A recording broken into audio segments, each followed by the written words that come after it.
to the Gisborne District Council extraordinary meeting today. A special welcome to my friend Ben O'Brien-Leaf. Lovely that you're here, my friend.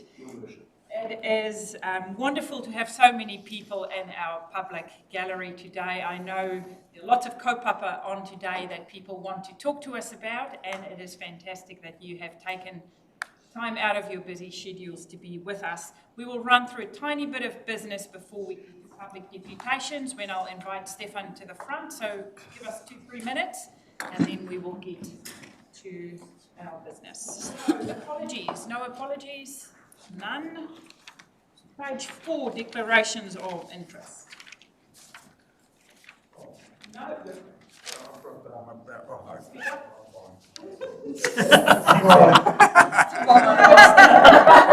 It's just not a good start to the meeting, Councillor. Too much reading. Too much reading. Anyway, let's move on swiftly. Governance plan. Councillor Cranston. I'm interested in Whiti Ora.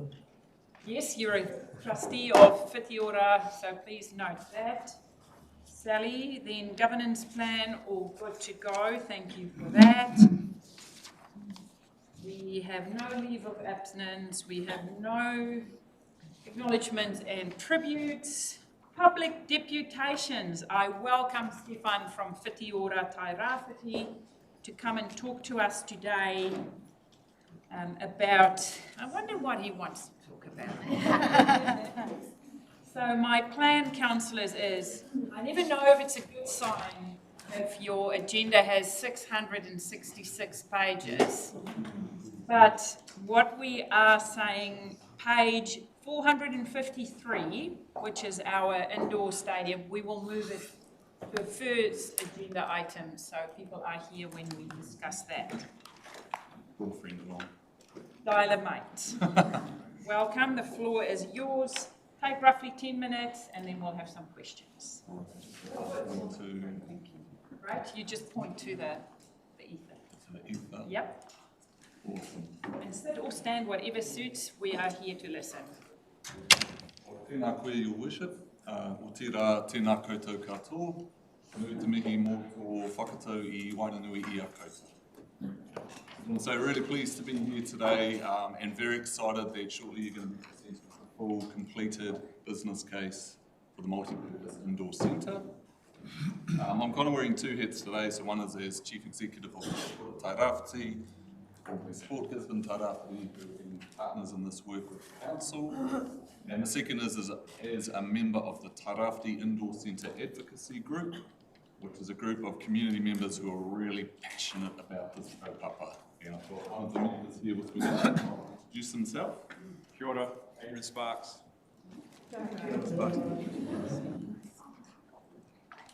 So I'm just going to start with some thanks. A big thanks to everyone who's helped bring the business case to this point, starting with the council project team, Joe, Tyler, Michelle, there will be others, the steering group, Rongo Whakaata, all the community and sporting organisations who have inputted into the process, some members of my team, and also want to acknowledge Sport New Zealand for their financial assistance into the business case and their expertise and advice that they have provided as well.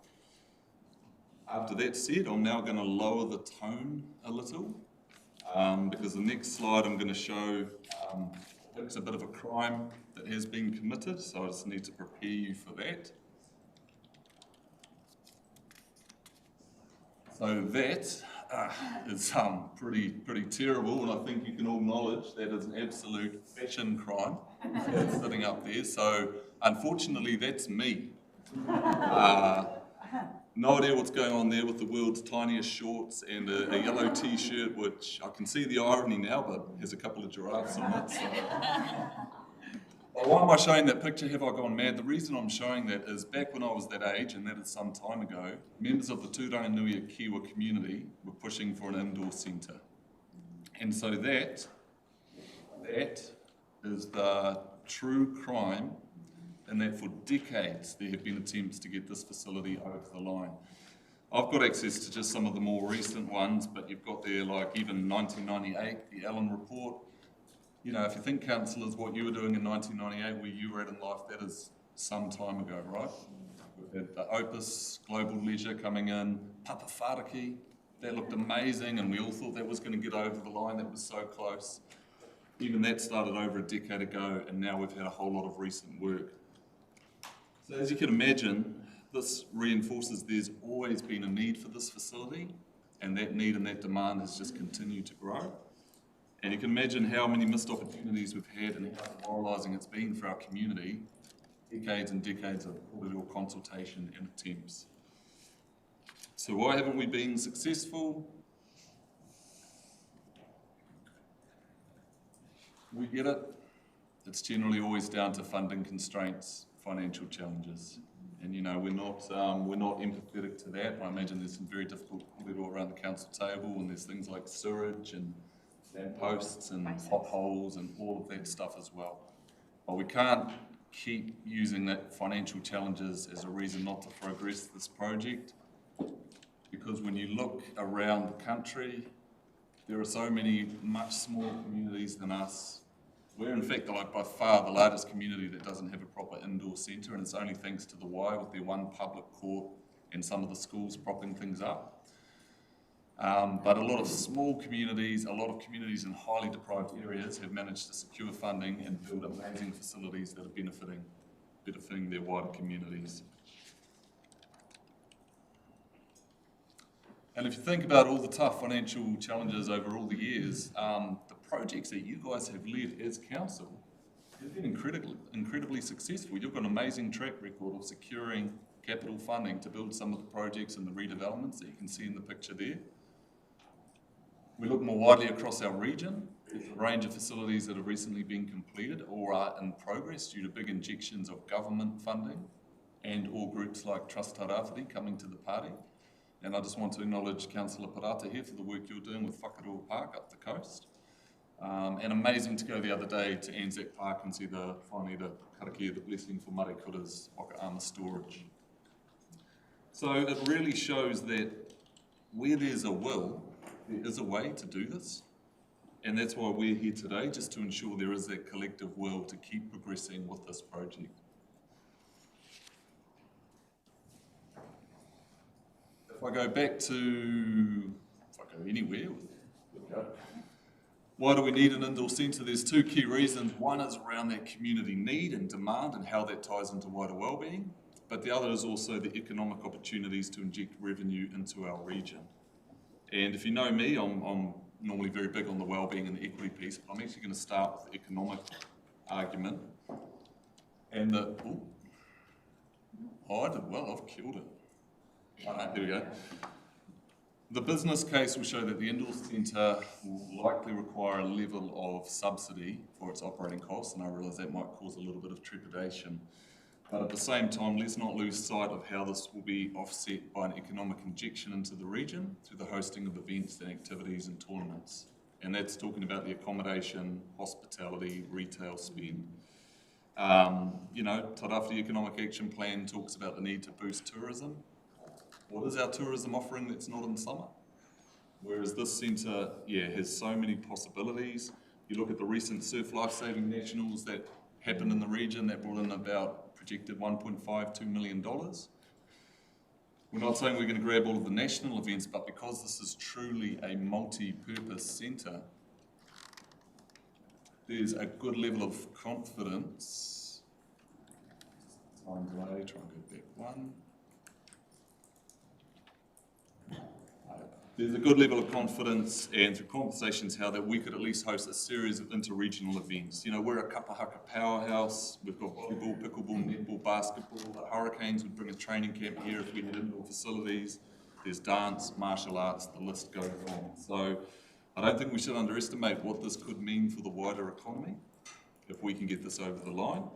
Also, at the same time, we'll be saving cost for whānau who often have to send members away into other regions. There's a lot of hardship around that. How awesome if we could host a few more things here locally and reduce that burden. I see the business case talks about having it down at the Kiwa Pools. What a beautiful, amazing location that would be. And it talks about how it could help streamline costs and operating efficiencies with the Kiwa Pool operation. And I think that's absolutely right. But at the same time, having it there, I think will boost patronage for the Kiwa Pools. Because if you go down to the Indoor Activities Centre, take part in some activities. Why wouldn't you jump into the pools afterwards to cool down, to relax? When tournaments come here, people will bring their kids to utilise the pool as well. So there's a real chance to boost the revenue of the pools.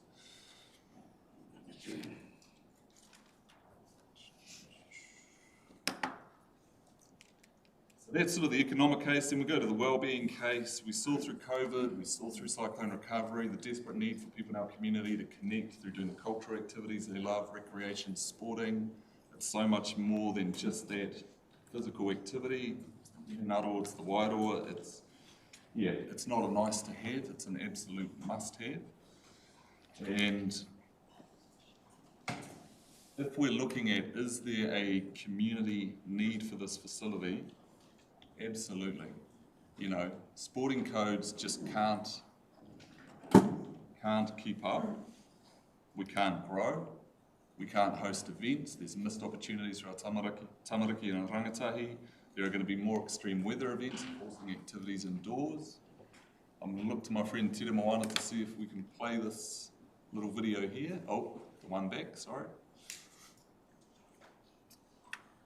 So there's an absolute need for it because what we've got is just not keeping up, it's not coping. As I say, the Y and the schools have done what they can, but we can't keep continuing like that. Does the community want it? Is there a community need for this? The video is not kind of working there, but we held a rally in, I think, March of last year, and hundreds of people packed out the Y to show their solidarity and their support for this project. And you know how hard it can be to get a crowd here in Gisborne at times. So that was pretty impressive. The Facebook page hasn't been up for that long. It's got 1,800 community followers. A lot of our target market, tamariki, they're too young to be on it. Rangatahi, they're too cool to be on Facebook. So actually, you know, that shows a really good chunk of the community who want this. And on that note, I just want to acknowledge there's quite a few people I can see today from a range of codes or groups as well who are here in support. Got some councillors from around the coast sitting here, and I'm very passionate about the lack of infrastructure up the coast and the tyranny of distance, and totally agree with that, but do just want to say that this will benefit people from the coast as well. So I've got a couple of little short videos to play. If they... Hatira, tēnā tātou, ko tānia hanta taku ingoa. Tūmai ki au ki te kurakaumawa Māori o te waiu o Ngāti Porou, kei Ruatoria, kei te takiwā o Ruatoria. Kei te mihi atu kia koutou. Tēnei tū āhua te whakatū whare hākina kina ki tūranga. Setting up a multi-complex in Gisborne is a no-brainer. For us, just off the top of my head, my students last year, and again we'll do it this year in Term 2, but travelled to Gisborne to play in a senior secondary basketball competition. With one court, if there's 10 teams, goes to round 5. If you're lucky, you're on at round 1, that's the average 3:30.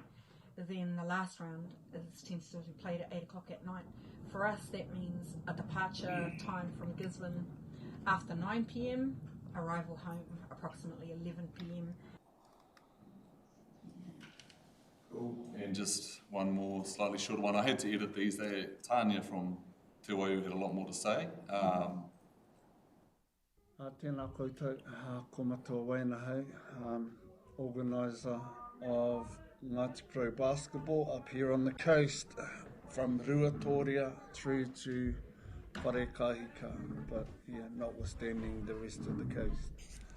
I'm in here just in support of the proposed multi-event, a multifunctional event centre over in Gisborne. I think it'll give huge opportunities, not just to the community down in Gisborne that live there, but also us up here in Ngāti Porou, where events and tournaments can be organised for us to attend, not just with basketball, but with things like tamararo anō hoki. And then one more random video that this...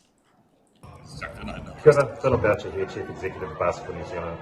Really wanted to put Basketball New Zealand's support behind a multi-court facility to be built in the Gisborne region. As we know, the sport is swelling in numbers and our junior numbers are through the roof. We need more courts to play in, so we not only basketball can thrive, but also all sports. Thank you very much for your time. I've got to be careful because basketball's just one code, but they've been a big supporter of this region of putting the hoops at Poho and hoops in Kura as well. So just sort of in summarising, like this will massively boost the wellbeing of our communities. In the business case, you'll see Sport New Zealand did some analysis. There's a huge social return on investment from this. I don't claim to understand all of the science, but for each dollar invested, they're saying there's 10.60 in return for the health and wellbeing of our communities, and I've never seen a figure that high. So they've looked at our community and said this is going to be huge, and that's really hard to ignore. So yeah, we were here today to just say, look, we know it's challenging, but we've got to have this business case endorsed. Let's aggressively seek that funding, that capital funding required nationwide, and there's a number of us willing to support you with that. Continue the work required around ownership and operating models, consents, and ensure we can get best bang for buck. But we feel we need to be bold, we need to be transformational, because, you know, what else have we got that's truly transformational and aspirational for our community? And we think about our young ones as well. There's not a heck of a lot. This is it. And that's kind of it for me, but I will hand over to Adrian, who is going to wow us with some inspirational quotes. He's really, kia ora, sorry. He's really summed it up pretty well and covered all the aspects. I suppose for me, I just want to put one thought forward to you, that a rising tide lifts all boats. And for me, you know, I think basketball, because that's my passion, but this would be so beneficial in so many ways to so many people, to so many sports, kapahaka, other groups and stuff like that. A rising tide will lift all boats. Financially, we've got 16 teams going to Tauranga over Easter. We've all paid like $300 each. We're staying in Tauranga. We can have that here. You know, like the surf lifesaving, it was friggin' awesome.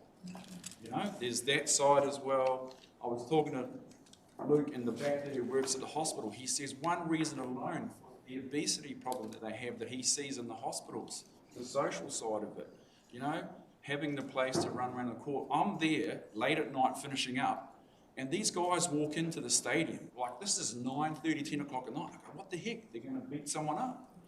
And they wait patiently for us to finish, and then they jump on the court and have a little run around and sweat up themselves. Random dudes, you know, it's great to see them, you know, rather than being at the other end of the hospital where they're not well. So a rising tide lifts all boats, and I know it's a thankless task for you guys, but thank you so much for getting it to where it is at the moment. And we just want to offer our support. We'll do anything that you want us to do to help get it over the line. More awkward job. This is a quote from Stefan. A lot of people here that are willing, you know, sausage sizzles, whatever it takes. So we really appreciate your help, and I know it's a thankless task, but we do thank you for getting it this far and making it look this good. Yeah. Thank you. Any questions of clarification? I'm not after any opinions. I'm not after anything, but questions of clarification. Save your stuff for when we debate this. Question of clarification. Thank you. I must declare my extreme conflict. I have 3 grandsons, one son and a son-in-law all play basketball, which is going to make decisions difficult. Question, the Showgrounds Event Centre has at least possibly 2 courts on it, by my estimate. Has that option been looked at from the expansion point of view, maybe a joint ownership, shared thing? Has it been fully checked? The showgrounds has certainly been explored, from my knowledge, in a lot of the facilities work that has been done, looking at potential sites and where things could be. You did say fully, my understanding it has been looked at and it has been ruled out. I couldn't list the reasons for now, but that there was a set criteria and matrices done that ruled the showgrounds out. So the business case is suggesting a new build, but obviously if you could reinvent something, that would always be looked at first, but it has been taken off the table. So practically as well, it's pretty tight, as in size-wise, as in space around the court at either end. It is possible, but with multi-sports, we need the wooden flooring as well, which becomes quite an expensive item, actually really expensive when you look closer at the cost of the bill. The flooring is actually probably the main part, and so then it's either modular and gets removed, which is in America they make it look easier, but it's quite a big involvement, or they leave it down and it gets worn out too quickly. So there's some practical things there as well. So, aren't there plastic options? Well, yes, but they would be, I would rate them at maybe 40% of what a wooden flooring would be. And performance-wise, knees, the girls' high's got a rubber floor, you know, and we're using that at the moment. So yes, it is possible. And I think it'd still be design and build steps further down the process with the project. Okay, thank you very much for that. Okay, councillors, we have a huge agenda, 666 pages in front of us. What we are going to do though, because we have people in attendance here, let's move to page 453. But before we move to page 453, let me just finish off any extraordinary business, no notices of motion, no adjourned business. So what we will do is go to page 4. Okay, who is going to speak to this? Thank you, Michelle.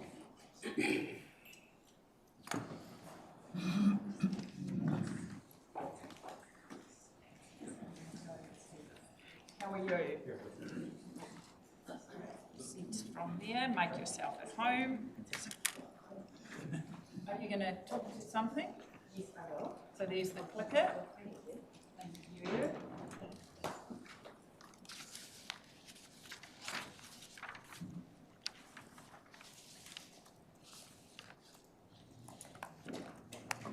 And for those in the audience, call Michelle Fry Tipuinga. I'm the Director of Livable Community, and I'm extremely proud to be, no, actually stand up because I can't see you all, but extremely proud to be standing here and acknowledging the work that has been undertaken to date to get us to this point of a completed business case.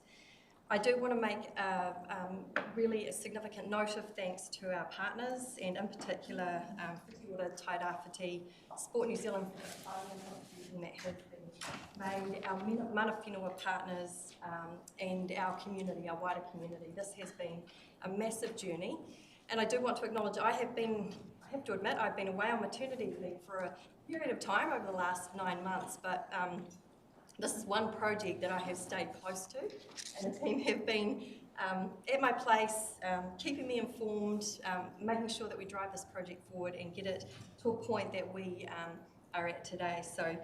So thank you to our partners. I do want to introduce the two lovely people over to the left of me here. Jo Hall, our Indoor Multipurpose Centre project lead. So Jo has been very closely on this project alongside Tyler Kirk and a number of others, our consultants, in particular Steve Bramley, who is also here with us today, who is our community facilities specialist.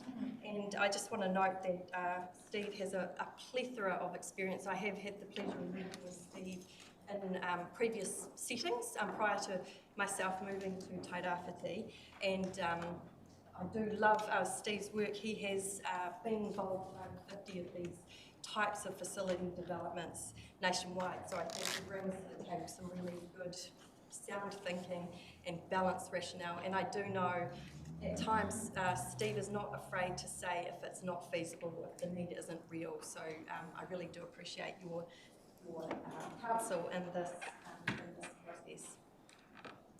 So just in terms of a little bit of background,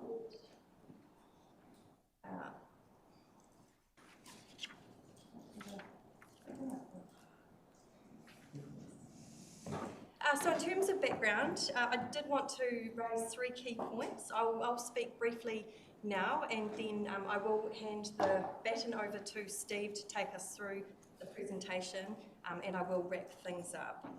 But in terms of background, the first key point is that this assessment, this piece of work has identified a critical infrastructure gap for our region. And of note, this region has the lowest indoor court provision in New Zealand, which is a statement piece there. So there is a real, there is a real gap. We have no regional event capable facility, so that has been highlighted through the work. So, and my second point is that we do have an ageing, fragmented network, and I want to acknowledge the thorough analysis that has been undertaken of our current network, and that does include all types of indoor court spaces. So that does include our school providers, the YMCA, and an analysis of everything that we've got. So this is intended to have been very holistic in its thinking, not just our council network. So the challenges without the facility are really that key codes, and they have identified that basketball, netball, pickleball, volleyball and futsal in particular, as well as a wide range of other activities are really lacking in this region.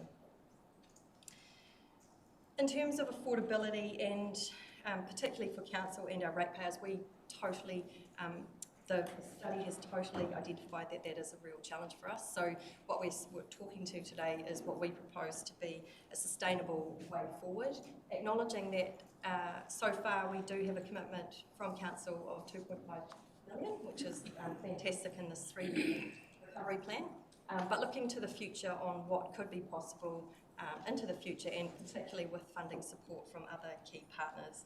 So, so really grateful for that commitment.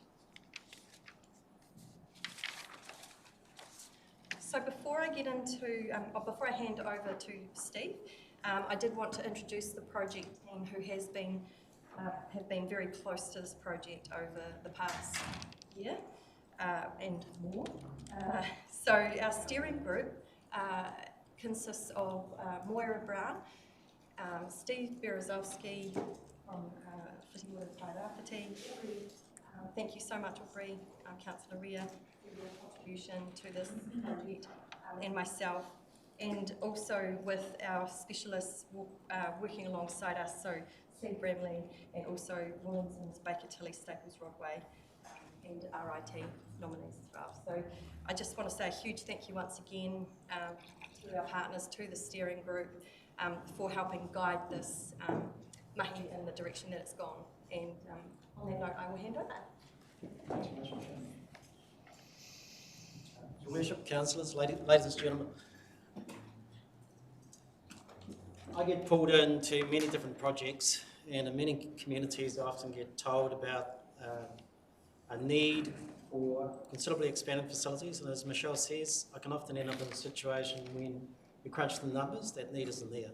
Can I completely reassure you that your need is very, very real.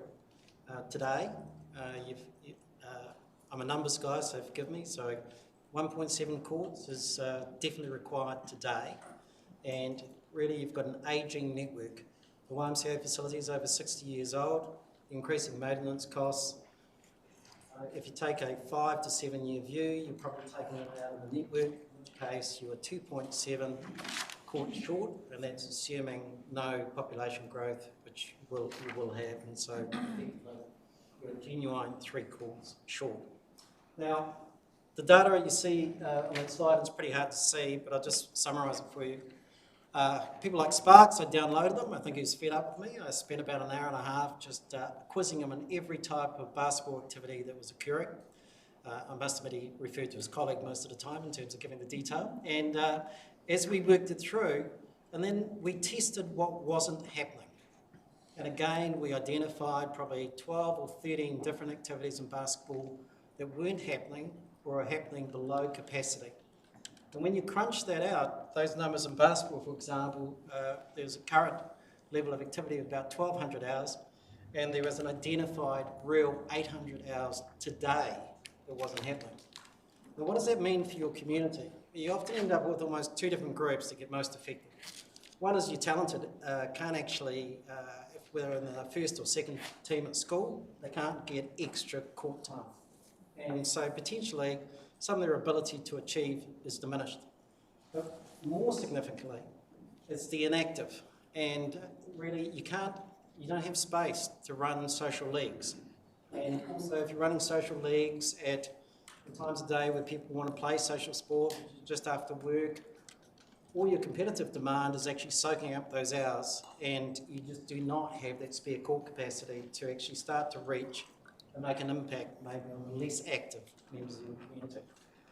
Again, when you read the summary table, pretty well what it showed was about 4,000 court hours currently per year. When I talk a court hour, I'm talking a basketball court hour. The latent demand was another 80%. In other words, we need today 7,000 court hours. And that's, I could give you a breakdown of every hour that's documented on that chart. And the reality is, I didn't talk to all key groups in your community. So conservatively, in previous work I've done, I would actually be really comfortable adding 10% to that. So whichever way you look at it, you've got a real need of 8,000 hours today. And what that means is you're short 1.7 today, and if you took the YMCA out of the network, you're short 2.7. So that was really, really important to validate. We spent a lot of time getting that right, but please, the need is real and the need is today. It's not in 10 years' time.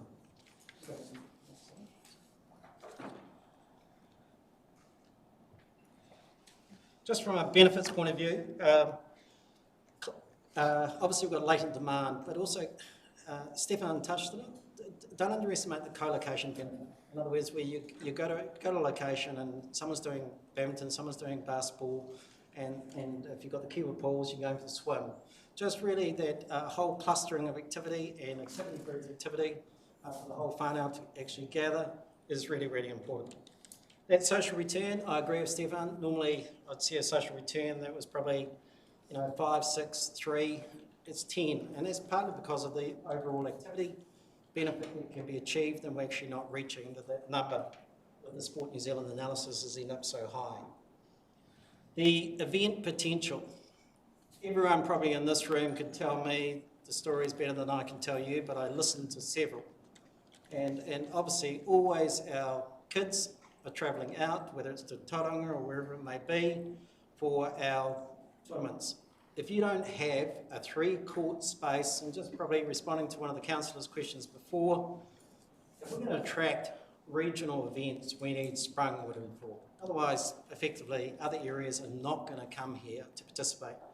And if you're talking about economic benefit, every time you want to go for age group tournaments, because age group tournaments bring mum and dad, grandparents, and you get that whole flow-on effect in terms of the family supporting the kids. And so that's exactly where you want to be putting the emphasis.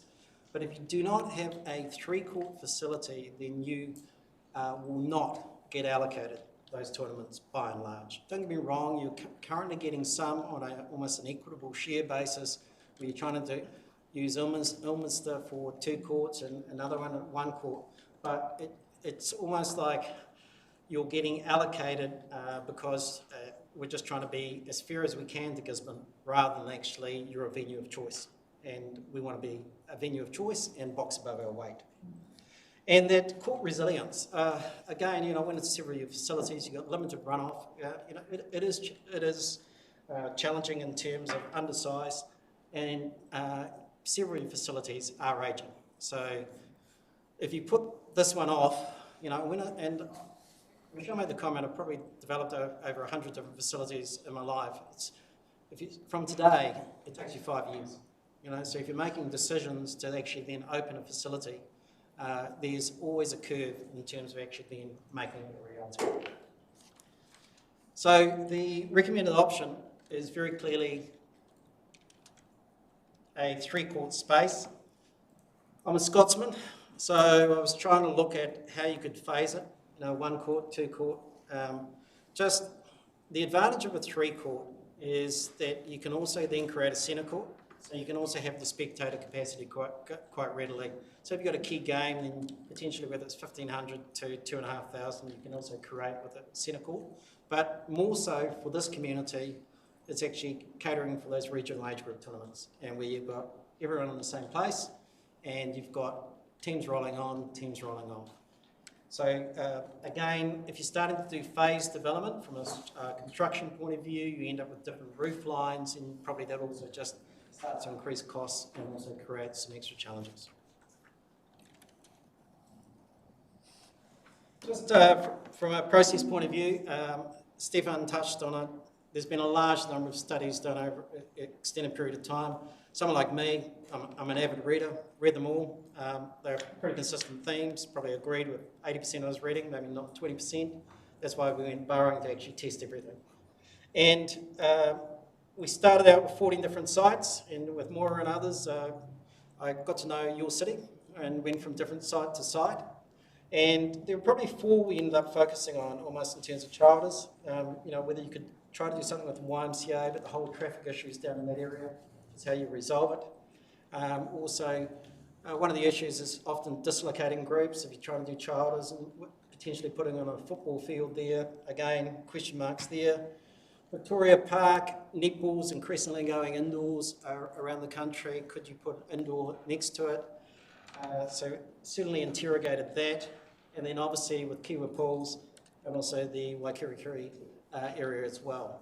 And we were looking at factors in terms of dislocating groups, operating synergies, some of the planning constraints and activity clustering. Kiwa emerged at the top of the pile. It wasn't a massive gap, but actually it made best sense to try to achieve it on that precinct if we can, and that's where our work then focused. You'll see there on the site, obviously we failed dismally. In 20 years' time, if you've got a 3 court space, you need to go to a 4th court that you can readily provide that 4th court. So being able to achieve that. Utilising existing infrastructure, whether it's car parking and other services, and obviously there's an advantage of doing that. Fantastic precinct. You know, I've visited hundreds of sports facilities throughout Australasia, and that whole precinct down there is got amazing potential, and on the coast doesn't get much better. The operating synergies of Kiwa Pools, I think I created Nadine a few headaches because I was trying to actually get a shared reception, and I probably got whacked on the head a few times because I kept encroaching on almost the outdoor pool space. You know, Aubrey is very polite to me, but not, and actually just it wasn't working, and we actually moved away from it. We tried, because if you can have a shared reception, that's optimal, but at the same time you can still get shared management efficiencies by being close. And also swipe card access, there's different ways to do it, and that's certainly what we've looked at. What I thought was really magical about that site is that back area here, because kapahaka came through, you know, really important to your community, and there's always a large number of people with kapahaka. You can never get a big enough kapahaka facility, that's always the challenge. But if you're running a stage space, then could we open cost effectively that wall? So effectively, if a group is performing, then effectively you can be out in the grass area and actually looking towards the stage. And we put our QS to work, and he actually came up, you know, it was almost the air hanger type solution, but there is actually quite cost-effective solutions for achieving that. And that would actually give you a pretty amazing point of difference in terms of opening that northern wall. So that was really exciting.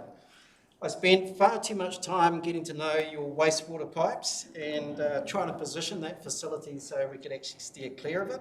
Because obviously if you start going over it, you know, from cultural issues to just cost issues, it's challenging. And then obviously how we tell the story there and how that's already been told with Kiwa Pools, you just only expand on that opportunity. And last but not least, I mean, feedback anecdotally was just very much supportive of Kiwa, and when we had a hard look at it against criteria, it was also validating that as well.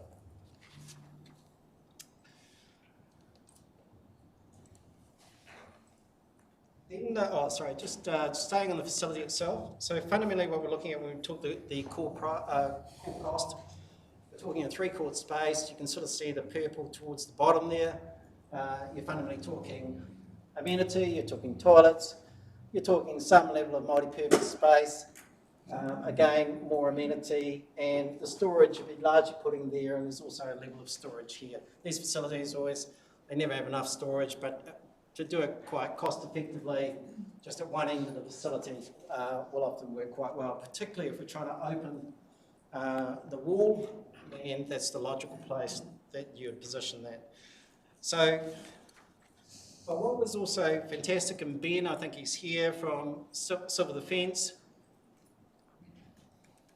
joined the conversation quite early, and they're doing it in the States, and really we've got a tsunami risk, like many areas on the coast, and you'll see there are a couple of towers on the corner, and pretty well you can move up, and by strengthening the roof, you can effectively have 500 people. So if there was a tsunami coming, and you've got to move, and you know your community, and I was walking around there, like, where do you go? Well, you've probably got to fundamentally get in your car and go inland fast.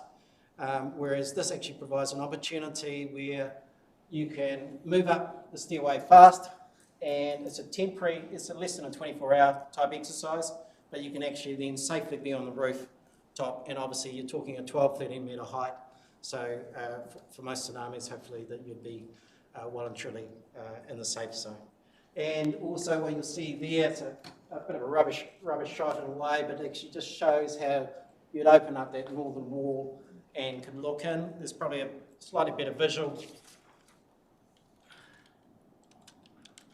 on the next one. Just you sort of see how cost effectively you can do that. Think aircraft hangars, they do it all the time, and you can actually open those walls quite effectively, so you've got really good sight lines going through. The money.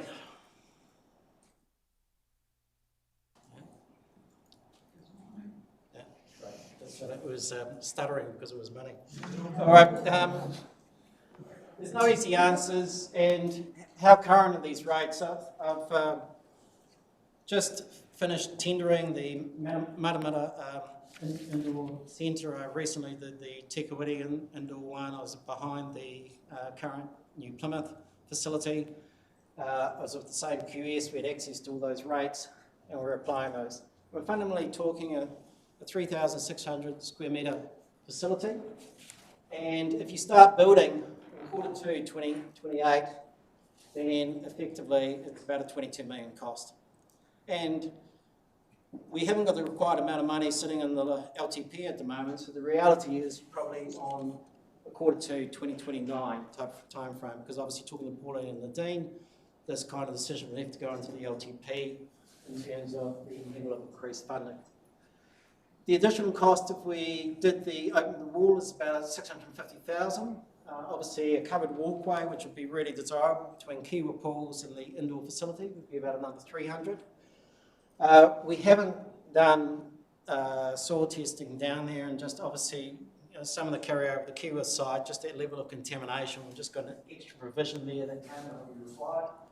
And just be clear, if we're trying to do the civil defence thing, again, that's why it often gets cut. It's an extra number, right? But to achieve that civil defence function, it comes down to your priorities as councillors, there's an extra 1.7 million real cost to provide a facility.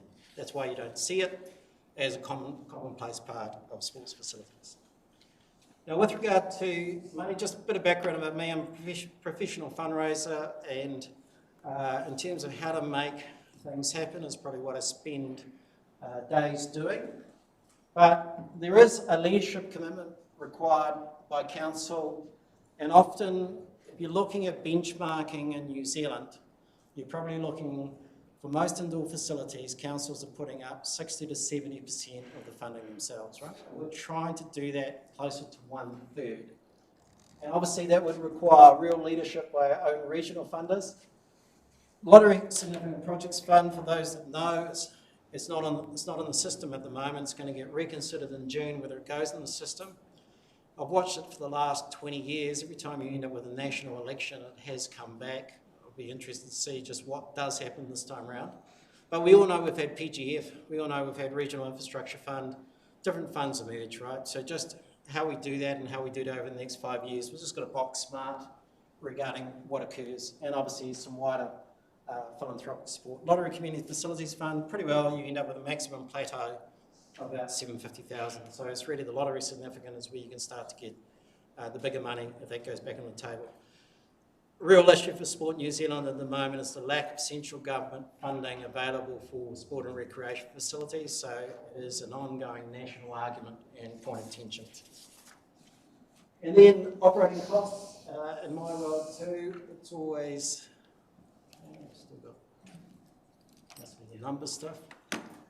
And obviously had several discussions with Pauline about this. When you're looking at community use, that's based on very similar rates to what's occurring in the YMCA at the moment, effectively about $45 per court hour. Okay, different communities in New Zealand, you can hit up in Auckland to $75 per court hour, you know, in terms of just relativity. I spent 9 years of my life in Northland. That is about the kind of rate that would be occurring in the Northland community. And by the time you hit year 6, that's about 4,600 hours. And when I look at capacity of a 3-court facility, the maximum you can probably get up to is about 2,000 court hours, right? So that is a good level to have a very busy facility. You're starting to have 2,000 court hours, you're going to 10 or 11 o'clock at night, and you're just going dawn to dusk if you're trying to get up to those numbers.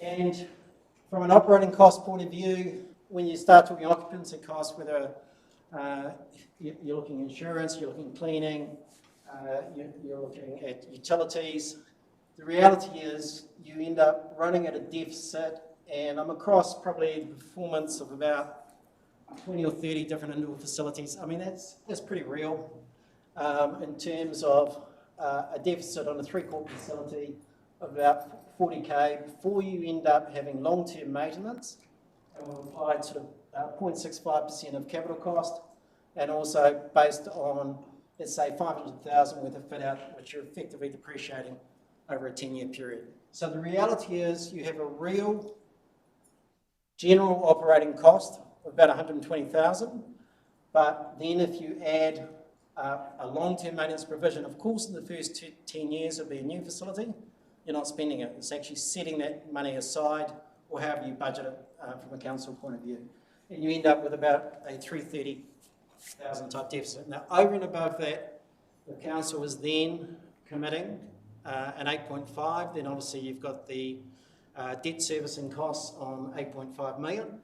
And also then comes down to how you're treating depreciation, if you're fully loading depreciation over and above that. So these facilities always have a significant cost, and I think as part of this next phase of work, just depending where councillors are sitting, how we do what Pauline and Nadine and I were talking about, and Michelle, is just, you know, ownership, governance, just whether you're vested in the charitable trust, how you do the partnerships in the smartest possible way to also try to mitigate the cost on council going forward.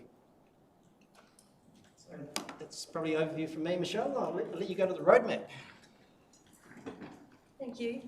So the roadmap, please excuse the fine print here, but it's fairly self-explanatory. We have done a whole lot of planning and research, and you can, as Steve has alluded to, there's a whole lot of work that's been done to get us to this point. And I think it is really at a point where we need to ask council for that endorsement to understand where we're going to from here.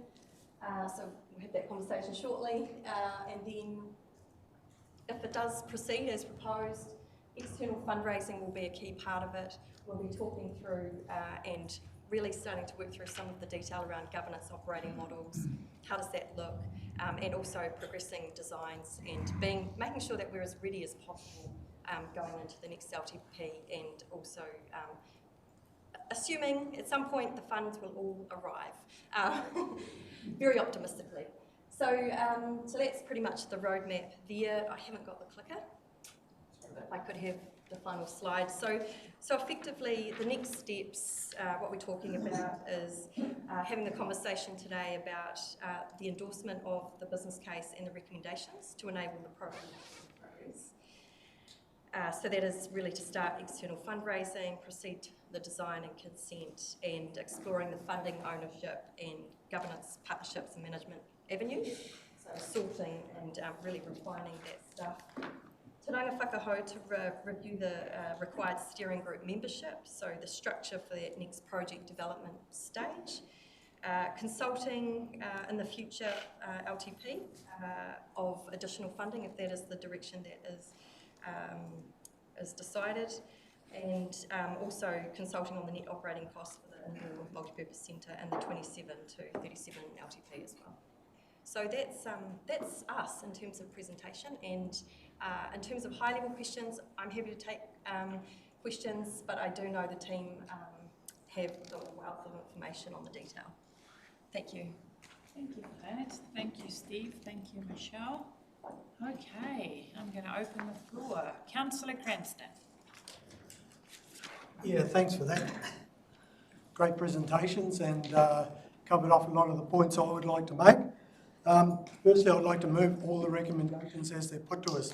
There's nothing to fear from these recommendations. As Michelle said, it's a sustainable way forward.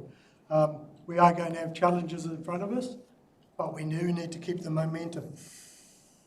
I have history. I've been involved in this since 2011. In fact, if I was to provide a photo, it'd probably be long black hair down halfway down my neck, clear trousers.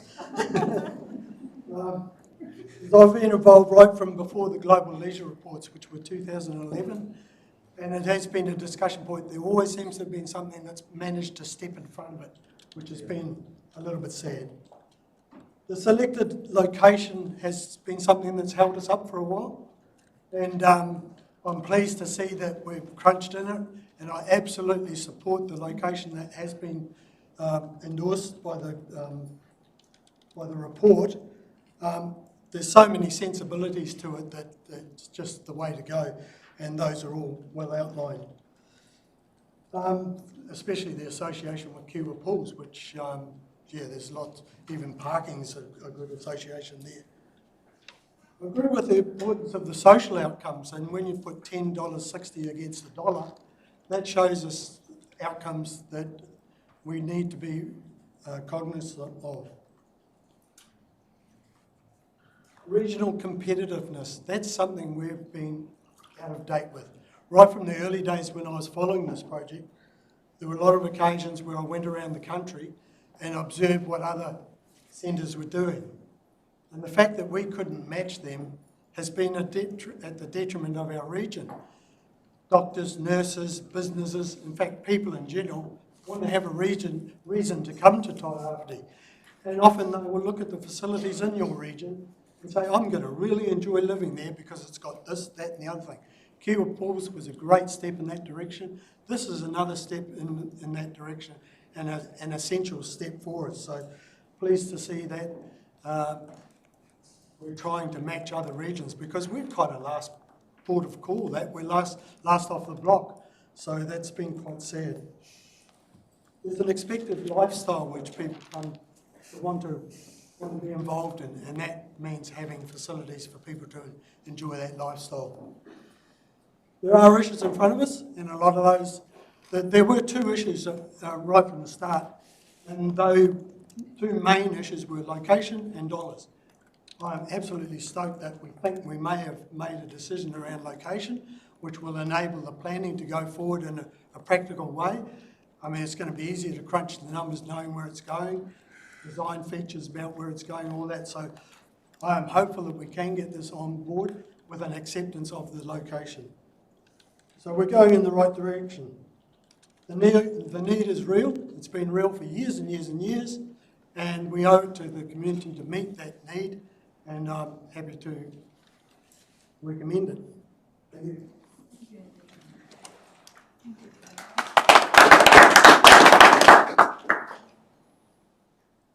Refrain from asking you not to clap because I can feel the vibe. That's all right, I Feb McLean. Okay, next I have Councillor Wharehinga, then Parata, then Pakuruhuriwai, then Ria, then Foster. Thank you very much, Your Worship. I would like to second this paper. I actually want to mention a few names here. I want to mention the names Billy Maxwell, Dwayne Tamatea, and the man himself, Adrian Sparks. The entire time that I've been in council, these three guys, because I grew up around Gisborne playing basketball, right? Playing basketball on all of these courts. My preference was playing at a lower hoop, and I'm short and can't jump, so at least I could dunk on those. But these three guys, from the time I started in council, were like, indoor facility at me all the time, and I agree. You know, I 100% agree. But as what we've spoken about today, and what's been mentioned a few times, was around affordability, but also coordinated regional effort, because there would be the basketball group, and then there'll be these kind of groups. This feels coordinated, I know. You know, again, I think back about how I used to go down to the Y and watch the Rising Suns play. Watch Sparks, watch Zach Bose, watch our own little Muggsy Bogues, Dwayne Tamatea play, and that was really inspiring to me. My children grew up on the basketball courts here, on the netball courts, on the oceans and on the river, to an international standard.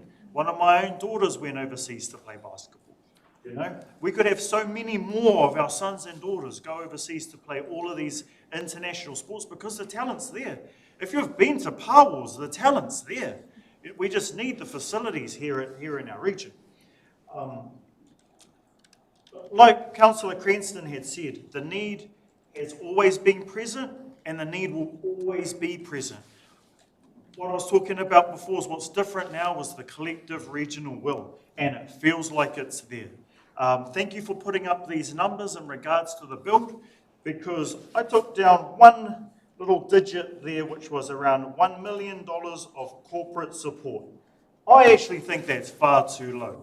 So this is actually my challenge to those families in our region and those families that are connected to our region, the ones that have. You think of our library, it's the H.B. Williams Memorial Library. You know, you go out of town, you see the Mercury Bay Park. You go watch my favourite rugby league team, the Warriors, play at Go Media Stadium. This is a tono out to all of those corporates. I think $1 million of a $22 million build is far too small. I think our corporate community can do at least 10% of that. So like everyone has said, supporting these is a no-brainer. Supporting these is a no-brainer. The next step is actually sending the message and the challenge out to our community, particularly our corporate community, particularly those families in our community that have the ability to be able to give, to be able to have maybe a facility named after their last name. I don't know, just throwing it out there. But I think that's the next step in order to be able to help our regional affordability, because affordability is always going to be an issue now in terms of capital spend and also into the future in regards to operational spend. So yeah, 100% behind this paper. Thank you, Your Worship.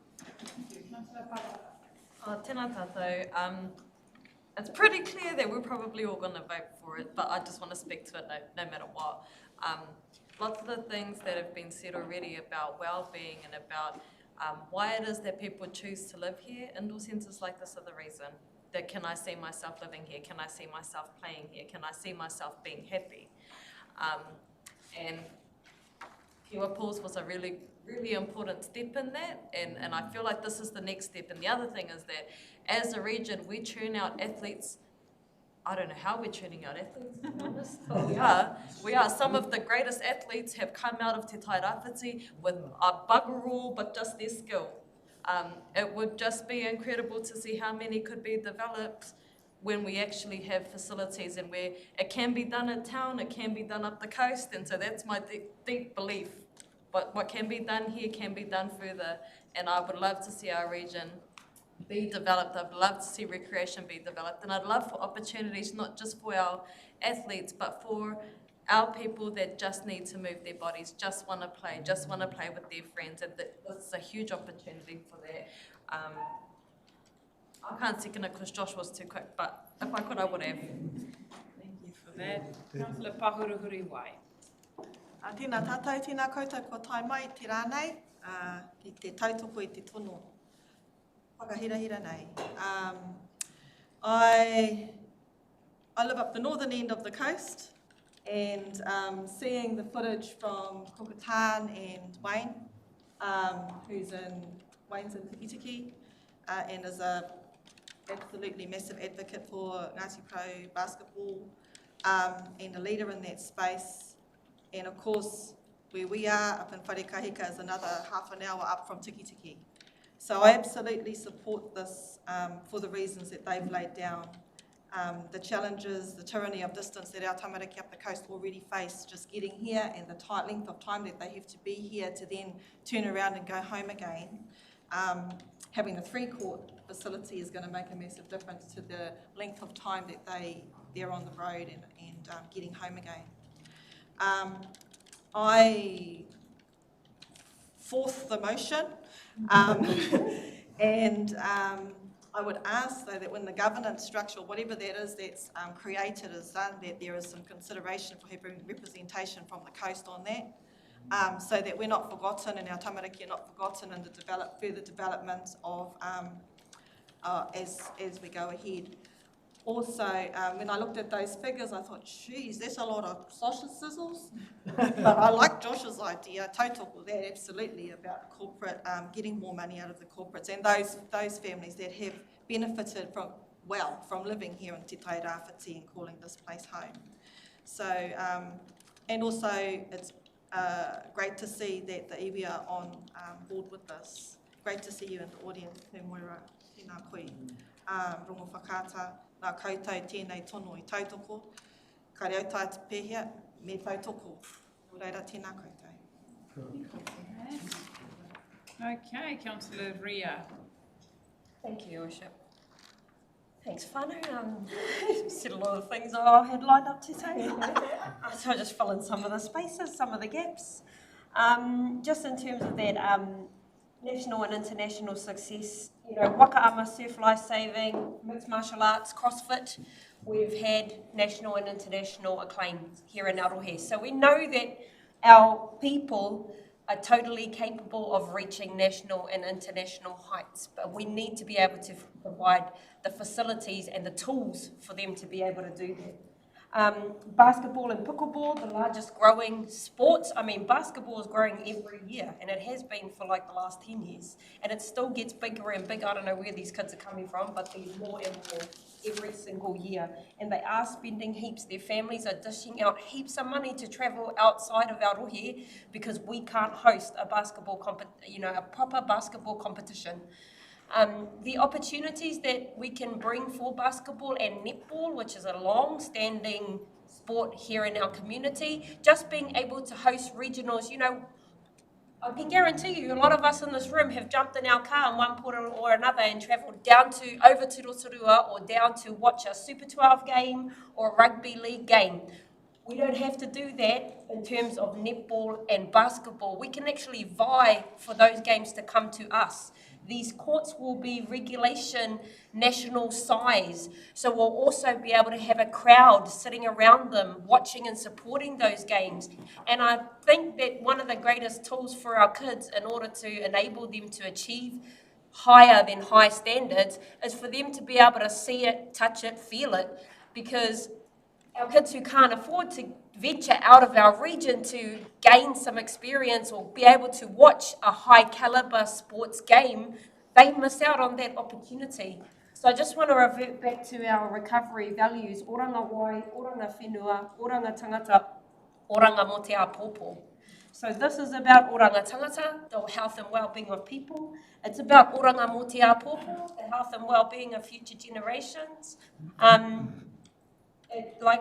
Just supporting all the comments about this. This is not a matter of should it happen, it's a matter of when will it happen.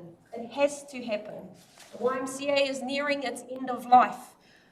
If you haven't got a teenage daughter or a kid that plays basketball, then you don't know that when you're sitting in the pouring rain in the middle of winter with 3 netball teams practicing on the one court for an hour, and then in that hour's time they get buzzed out for the next 2 teams that are coming to practice in that space, because when it's wet there's nowhere to go.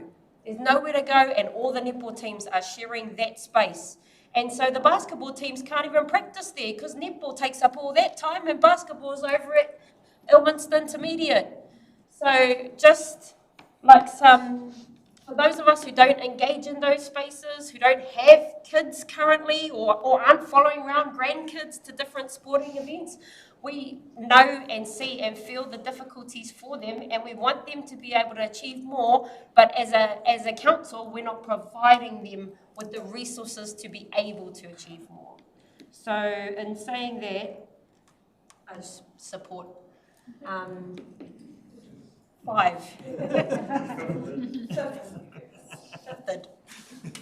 Okay, Councillor Foster. Oh, thank you. What do you say? It's all been said. Look, I've always been a very strong advocate of fitness and health, and this has just been a travesty that we've actually taken this long to get to the point that we are now. And you know, it's been so exciting to see this actually happen on this venue as well, because once the Kiwa pools were put there and the Midway Surf Club, it was an obvious, because that whole area has got so much potential, and there will be other things that will be happening in that site too, around that area, hopefully in the future. But this particular project, I'm all for, and I'll be supporting it 100%. And anything to do with the youth in this area and the old ones, like, you're never too old to be fit. Yeah, it'll be an awesome facility for everybody. Thank you. Okay, I'm now going to be the Grinch. Does anyone want to speak against it? Because I understand people feel very passionate about it, and I support that. I still know that I've got 666 pages worth of agenda in front of me. So what I'm going to ask, if you're going to speak against it, now is your opportunity. Councillor Alden. I'm not directly against it because I don't want to get booed or beaten up by my grandsons. But a couple of things. I was in the catastrophic event scenario with Ben, and I was in there on the last day, and a tsunami was devastating to that whole part of our city in that scenario. And I think if we can't afford this thing today, but I believe we can tomorrow. So I'm not saying we don't go ahead with the plan, but I do think that 1.7 extra should be built in, because building 13 metres above the sea is a standard now. You cannot build anything under 13 metres. A tsunami is a real proposition. Let's not build a place down there and pile our kids into it and have them all get. That's what I've got to say. Thank you. Thank you, Councillor Telford. Yeah, this is a really interesting conversation because there's been a few things said here. The first one, I'm on the show committee, and I've been on the executive now for 15 years, I think it is. We came to this council room, and there's only a few left councillors sitting around here now that were there with an idea to use the 20 hectares of land at the showgrounds jointly with the golf course with Rugby Park and build a multi-sports complex. And if anyone's ever been to Hastings and had a look at what they've done down there, it started off with just one piece in the corner of that area, and now you go there, it's unbelievable. And you made the mention of how, you know, Kiwa pools and the having it next door to, because then you'll get crossing.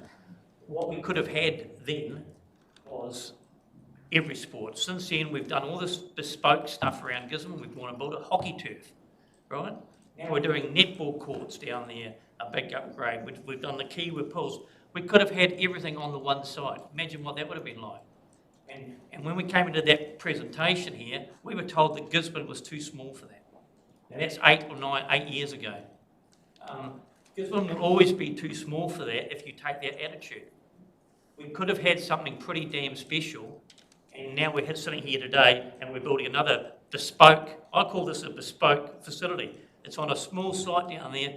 You could have had, with Rugby Park, the whole area there, you could have parked every vehicle, wouldn't have mattered where it was, all on the one site, massive big conference centres, everything, but Gisborne was too small for that. You imagine what people sitting in Auckland or Tauranga that are getting overpopulated, they want to come to Gisborne, the first thing they look at is what is there for our kids, what is there to do. And here we are now.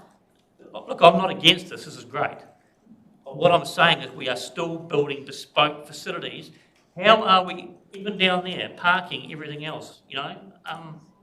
I just don't think we think big enough. And we came there 8 years ago, and it's quite interesting that all these sites have been looked at, and I don't remember being approached at the showgrounds as on the executive to even consider it. We've got an event centre out there. We can convert that to X number of courts. We can put a wooden floor in it. We only have these facilities out there for 2 days of the year for the show. My God. And here we are struggling to make income, having permanent people live there, to try and pay the bills to make something. And we tried to look at that, we've locked and loaded the whole thing for a district. So we are, look, I'm not against what you're doing, I think it's great, but we are still doing bespoke stuff. So there you go, that's my point. Okay, thank you for that. Anyone else wants to speak against it? Okay, I've got lots of questions to ask. Now it's my turn. I'm very supportive of this. It's a great idea. I have serious questions. I'm in Wellington every week, and the government has given us clear direction about funding caps for councils, what you can spend money on, and removal of the full wellbeing. So this is not talking to the project as such. I'm asking funding questions of Pauline and Nadine. If the government remove the full wellbeings and introduce a funding cap like they are talking with Local Government New Zealand to, where they say councils can only spend a certain percentage of their rates on core infrastructure, which would be roads, water and sewage, even though I would say that is core infrastructure, the government might not say that. Is that a real risk for us as a council where I know we are committing to consult in 2027, so there will be more clarity, but there is a real risk that going forward, the government would come back and say, these are the funding caps, this is the percentage of your revenue that you are allowed to spend on stuff that is not deemed by them as core infrastructure. So that's my question number one, which I think I know the answer to. And then question number two, talking about the operational deficits. Is that in line, Pauline, with the operational deficits we see at the library and the museum and our theatres, where we build infrastructure we're not in mind to make money out of it, but council do subsidise a small portion of that operational cost? Would that be in line with what Steve told us here earlier? I'll go on the first one. So with the proposed removal of the wellbeing, so they've done that before, and that didn't stop the councils from continuing to invest in what community infrastructure is seen as essential infrastructure for communities to function. So the wellbeing removal on its own wouldn't prevent councils from investing in community infrastructure. The component around the funding cap may, but we don't know what that looks like. I would say for a region of our size, if you were to do it comparatively against other TLAs, it depends on what formula that you're going to put across, but comparatively, we're invested in our parks and open spaces. We know that from the work that we've done around our contract arrangements, so we may be okay. We don't know. We just don't know until that comes out. And then operational deficit you asked about, I think it's slightly undercooked. But Pauline, you've got the numbers in front of you. I'm just trying to look at the other ones that you're comparing it to. It would be the deficits rate funded, and so therefore we haven't got it now. You would have to raise rates to cover that shortfall, and that would potentially, depending on if you change your policy, which was a recognition that if the assets need to be replaced in the future, you should be funding your depreciation, and your current one is moving to 100% fully funded depreciation. So they recognise that there is a significant jump, and when that occurs, when it will come into first year of operation, that will be an impact for the operations of this, yes. The other parts possibly, which is, I don't know, the risk, if you're looking at risk, you look at both sides risk, there may be other opportunities for additional funding that we haven't sought, but the other risk that we are in recovery, and if there is an earmark from current central government that's saying you have funding for a particular purpose, but you aren't investing outside of those particular areas, could it jeopardise some of the funding for recovery? You're using what funds that you may have available that wasn't for recovery. That I'm only just saying what are the risks that you would probably be looking on. And I just want us all to be mindful of the potential risks going forward. I know there is support moving forward, but there could be forces outside of what we are in on control if the government put funding caps on their definition of non-core investment. So I just need all of us to be mindful of that as well, because that is work actively happening as we speak. Yay. Okay, any more questions or queries? Right of, no questions or queries? Right of reply. Just a quick right of reply, and just to clarify a few things. A lot of the discussion around was netball and basketball. I just want to emphasise how many different stakeholders there are involved here. This is not just about basketball and netball. So I want that out there. This is huge. Second thing, affordability. I was involved right from day one with the pool. The very first presentations we had on the pool was an indication of $13 million project. As time went on, this went on a curve like that, and this is going to happen to this if we don't keep it timely. So I want that. And as far as my reading of the recommendations for rate take, my understanding is we're going to be doing every endeavour possible to take this away as a ratepayer burden. It's going to be tricky, it's going to be difficult, but that's the intention. Thank you. That. Okay, we have a recommendation in front of us. Nothing else we need to know. So number 1 is note the contents, 2 is endorse the multipurpose business case. In endorsing the business case, the council, Te Kaunihera, endorses the need for a regional court, which we know, Kiwa Pools as the current preferred site, authorises staff to start external fundraising activities, proceed to design and consent, explore funding, ownership, governance, partnerships and management avenues to enable this, identify opportunities to review and optimise existing council leisure spend to help address the future capital and net annual operating costs. And then the biggest and most important, we will consult with the community before anything happens. After our recovery plan is 24-27, so before we move into a new 10-year plan, the community will get input. Multiple division. All in favour? Unanimous. Thank you. Okay, passed. Thank you for your presentation. Okay, councillors, without further ado, we're going to move to our committee recommendations on page 8.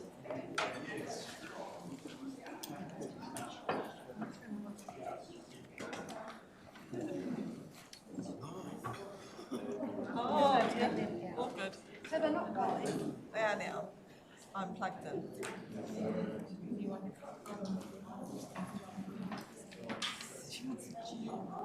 Okay, that's good. I was like, it's all plugged in. I was like, oh, this is like a precious seat. I should not sit here again.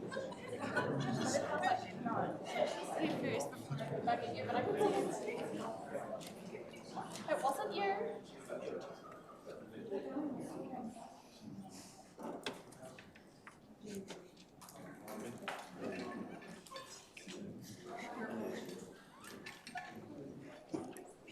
Okay, we've got community recommendation.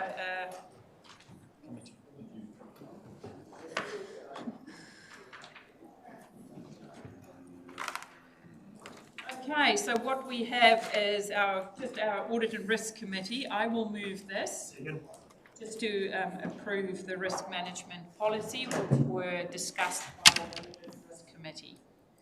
Moved by myself, seconded by Councillor Wharehinga. All in favour? Aye. Contrary, carried.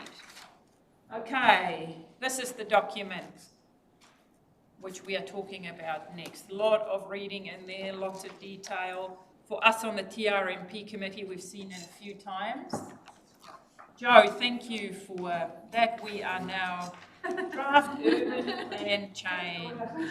Excuse me, Your Worship, we have page 440 as the agenda item. What's that? The triennial election. That's exciting. Dale, just you. That's not on my agenda. Open the orders to So in my agenda is committee recommendations and then going straight to draft urban, but let's do Dale. Dale, are you there? So we're on page... Yep, kia ora. Dale, 440 councillors, talking about the triennial election. Page, we're just getting our bearings, Dale, so bear with us. All good. 40. What does Northern look like? Mine is gone.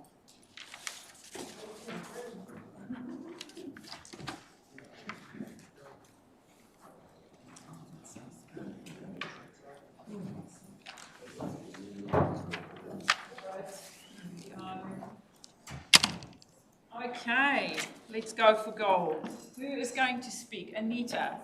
Sorry, this is the triennial elections, not as exciting as Multipurpose or the urban plan. But I'll take the document as read, but I'd like to introduce you to the Mayor of he is providing us with guidance in terms of our election process to ensure that it's conducted with integrity, transparency and compliance with election legislation. So he's worked with council for a number of years through election cycles, and his expertise in elections has been invaluable for us. So he's provided a nice little attachment to the paper in terms of the decision that needs to be made, but I will hand it over to you, Dale.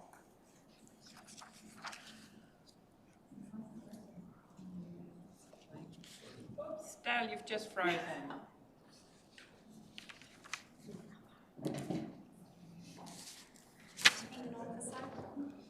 Yes, me. Poor Dale had to listen to every discussion. And then the moment that we are ready to go, it freezes. Okay, but while we wait for Dale, he probably will come back in. Anita, it is straightforward. We have this every year where we decide how do we want the names. Do we want random, pseudo-random? No one likes alphabetical. Oh, there he is. Welcome back, Dale. You had to wait all the time, and then when your moment to shine, you froze. Okay, the floor is yours. All good.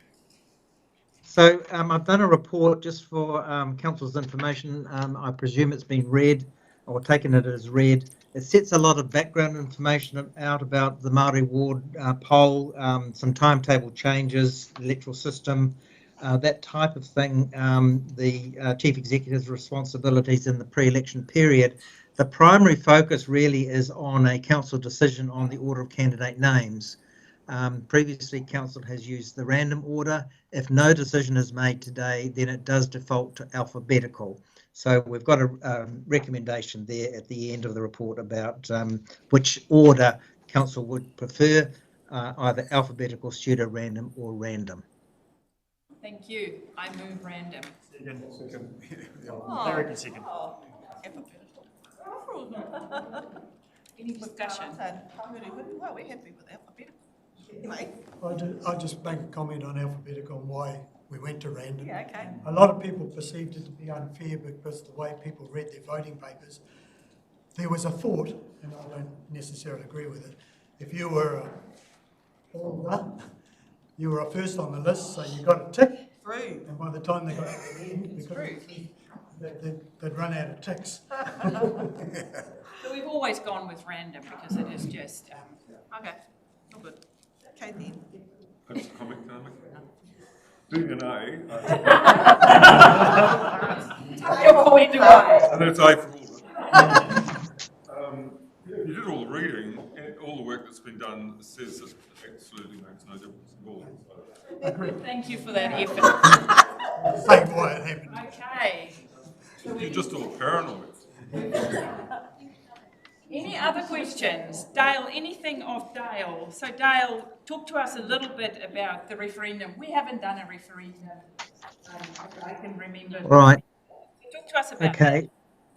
So you are required to do the referendum because you brought into existence Māori wards since 2020 without having a referendum.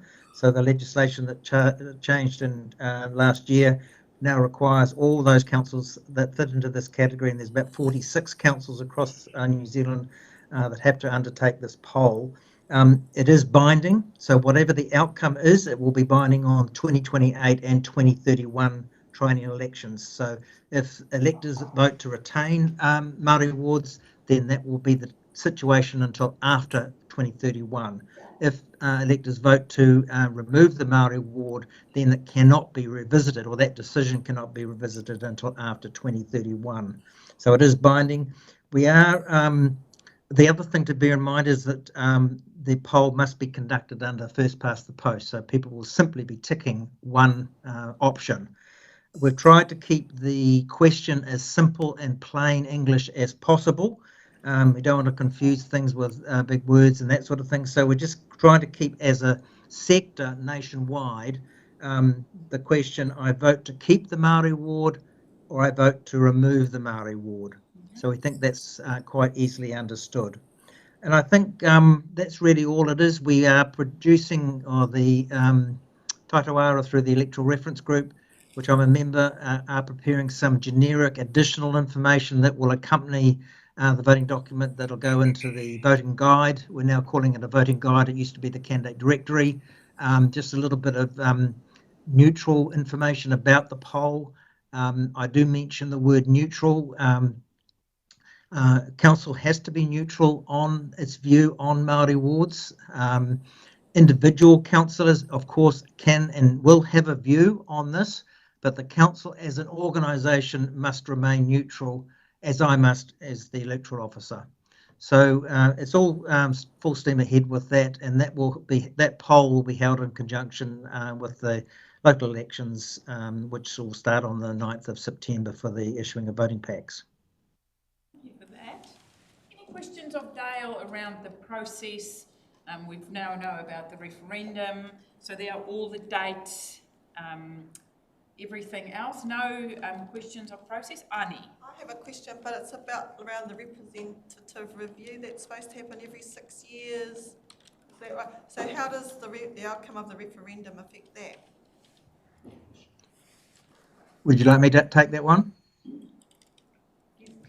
So if the answer is yes to keep the Māori ward, then council must carry on as usual with its representation review at least once every 6 years. You realise that a representation can be done after 3 years, but it must be done in every 6 year period. If the answer is to remove the Māori ward, then a representation review must be undertaken next year or start next year, because things will be different. There will not be any Māori wards, so we'll have to recast, if you like, the boundaries and the representation of the district. Supplementary. So in that case, the council of the time could vote to have Māori wards. If the referendum said no, but the council of the time, after consultation, determined that actually there should be Māori wards on this council, then that could still happen in Te Tairāwhiti. only after 6 years. So if the answer of the poll this year is no to remove the Māori wards, then that decision must stay in effect for 2028 and 2031 triennial elections, and it's only after that 2032 that the council can revisit that and say, yes, we want them back again. Okay, thank you. Any other questions? Teddy, and then, yeah, coming up, yeah. You talk about the triennial elections, but there's a paper in here wanting to move it to 4 years. Would that not kick into after that? That's not the same. There's election, that is talking about the parliamentary elections. So this one is talking about our elections, and I'll talk about the proposal to take our elections also to 4 years on local government New Zealand, but that paper in our pack is for the government elections where there's currently consultation out. Very confusing, I know, because it is all over the place. Any other questions of Dale? Rhonda. Tēnā koe, Your Worship. Kia ora, Dale, through you. I'm not sure if my questions are going to be cited correctly, but I'm going to put it anyway so you can help me out. Given that, as you being the person in charge of elections, and that there is a Māori electoral roll and a general electoral roll, why is this requirement that we have to have a vote about whether to have Māori wards, given that its designation or its origin comes directly from the Māori roll? Why is this a requirement every 6 years we've got to check to see if it's still okay? Are you talking about the Māori option or something different? Well, the only way we get to be on the Māori roll to be a Māori ward person is through that space, right? There's no other legislative way that we come to this table. And my question goes to, why then every 6 years, if the Māori electoral roll is a real thing and it's just like general, are we having to go every 6 years to check out if it's still feasible for us to stand? What we're talking about is a representation review at least every 6 years, if I'm interpreting that right. That will apply to every council in New Zealand, and that's really to reflect any growth or lack of growth in an area that the council's representation reflects the changes rather than it's set in concrete forever. So that is a legal requirement that we have to follow. If you're talking about, which I don't think you are, the Māori option, that used to be every 5 years. Now you can change the Māori option at any time except for 3 months out before a local or parliamentary elections. Was there something else? Have I missed something else there? No, so just trying to check that I understand the logic that sits behind it, that even if Māori wards weren't here right now, you would still have this process. If there were no Māori wards, we still have to have the representation review reviewed at least once every 6 years, correct? Excellent, I understand fully now, thank you. Representation review, we also ask questions like, do we want to use first past the post? I can't speak anymore, or single transferable vote. There were different issues that we also address, and like Dale said, the growth or change of boundaries. So this is a SOP, in actual fact, it's a standard operating procedure. Kia ora. Correct. James. Just through the chair, and this might be helpful, the consideration of Māori wards is a statutory thing as well. So councils are required to consider whether or not to have Māori wards as part of the statutory process. So it's actually in law. So you can't see me, I'm off screen, but I'm just making the point that all councils consider Māori wards as a part of a statutory process. Thank you. Helpful, very helpful. Okay, if we don't have any, Councillor Cranston. Yeah, thanks for that. The neutrality of position of council on the referendum, does that come down to councillors? Because during the election campaigning... You can come out and say, I absolutely oppose Māori wards and that is what I campaign on. Or you can say, I absolutely support Māori wards and it works for us and that is what... But Nadine and pushing the elections to get more people to vote, because that is Nadine's active job during the election. She can't promote Māori wards or not. The pushing of the elections need to be neutral. Ka pai? Good. Rowenia. Understand that the council, the organisation itself cannot have an opinion one way or another. Understand that completely. But is there a role for council to participate in the conversation about being enrolled and voting, period? And the fact that there is a referendum? And are we doing that, and do we have a plan for it? And is it a good plan, do we like it? Last time we had one of the best in the West. Yeah, so the plan will get presented to us, but it is, because last time we had the porphyry layer, it was good. Yeah, well, the reason I said, I believe that, I would just like us to ensure, just like council, the organisation itself, or operations, to share that information with us and advise when that will begin, mostly because I'm not sure that our population in our region are aware that the Māori wards can be taken away. Because people are not sitting at this table every day, they don't know. It's really important that they understand that it's not just the Māori role that participate in this conversation, it's everyone. And if they don't participate in it, this representation can disappear. So my concern is that people get their say. And I think that council have a huge responsibility in working with communities to get that message out. In one way or another, this is not about campaigning, it's not about campaigning for the seat, it's about ensuring that the message is out there. The Māori Ward councillors will participate in that conversation for communities, should you want to put us in your plan. Yeah, thank you. Sorry, I know I've had a turn. I have another turn, because I'm not going to talk around this table, so. Taking the turns that you thought you were Yeah, going to have now. My question is the referendum going to be postal voting, or is online voting going to be a thing? Just thinking about our people and how we vote. We don't vote, we typically don't vote. We definitely, and the younger generation, they don't know what an envelope is, or what a voting paper is, or how to put it in the post box. And in terms of a democracy, that's not democratic if we're not providing multiple ways of people to participate in the democracy. So what's being done to make sure that my daughter turns 18, she's 18, it'll be her first time to vote. We need to make it easy for them to be able to participate. So what's the plan? Thank you, Sir.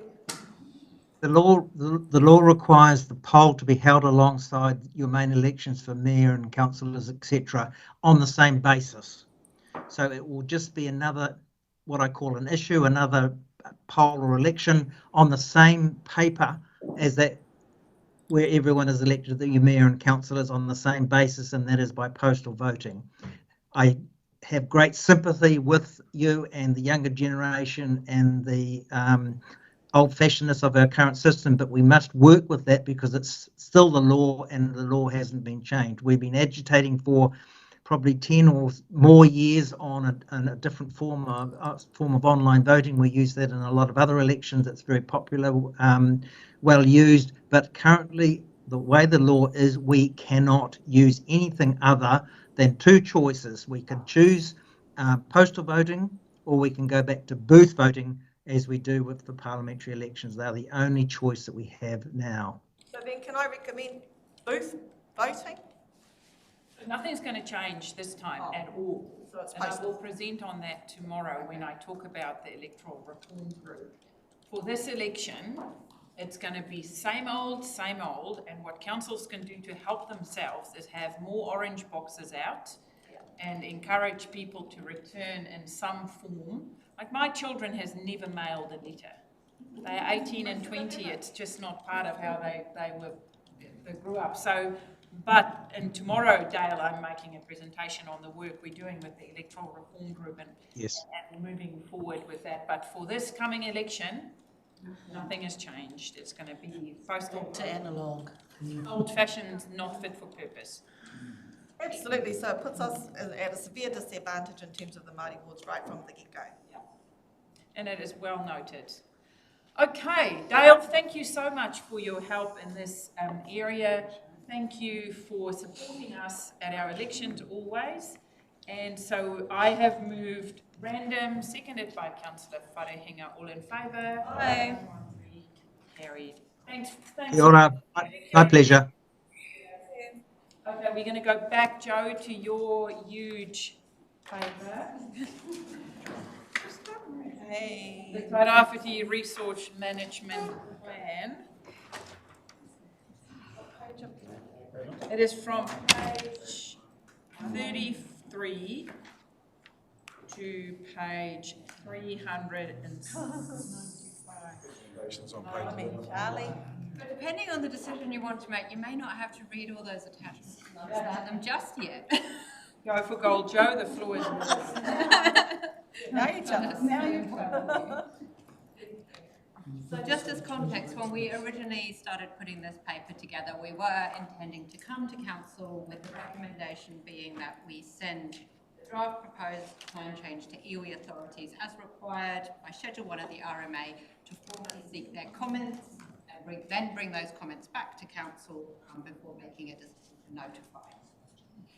In the period between having the TRMP committee meeting and putting this paper together, we've had some real traction from our iwi technicians in terms of supporting us on how the draft plan change is framed. So in order to facilitate a little bit more time to allow for that opportunity to work through staff and the iwi technicians, we are recommending a slight delay of the time frame. Still with the still ambitious aim of coming back to send out that draft urban plan to iwi authorities formally before the election period starts, receive those comments back, and all going well, depending on what those comments say, endorsing a plan for notification. But obviously it very much depends on what those comments say, whether that goes ahead or not. And in order to just provide a little bit more flexibility in terms of timeframes, we have also suggested delegating decision-making for sustainable Tairāwhiti, sending the draft proposed plan to iwi authorities and endorsing for notification. So council still retains its authority at the end to endorse a final version of the plan after submissions. That's required by law, just those intervening steps. And if you have any technical questions, Shane is here. Process question. Did we not say to Alan and Sarah that they would be part of today's meeting? Yes, We did, but then we changed approach, so we've kept them apprised. So they've been involved. Yeah. All good. Yes. Right, no, then it is all good. Councillor Parata and then Councillor Ria. I know that Alan and Sarah had a range of amendments and edits. Have those been included in this? Because they didn't send them to us, we didn't get to see them. Have they been included? So, through you, Chair, because of the change in approach, suggested approach, they've not all been included. So it just allows. And the suggested approach is just to send it back to the send it back to the committee to make the decisions and then send it on to iwi, is that right? Yeah, so what we'll do is we're going to work with iwi technicians over the next 2 to 3 weeks on drafting. It also allows us more time to take into account the Commissioner's comments. We've also had some further internal comments from our consents team. So there'll be a whole package of changes that are then brought together and brought to the committee. And do we have iwi technicians and representatives from iwi? Because I couldn't see that here. So we have, I'm trying to think who we have confirmed. We have Mahaki, Marihiri, Ngāti Porou, still very close with Ronga Whakaata. Okay, couple of. And they've already been engaged about whether or not they're comfortable with the extension that we are suggesting as our preferred option. Yeah, couple. Well, I'm happy to move the paper. Recommendations. Move the recommendations.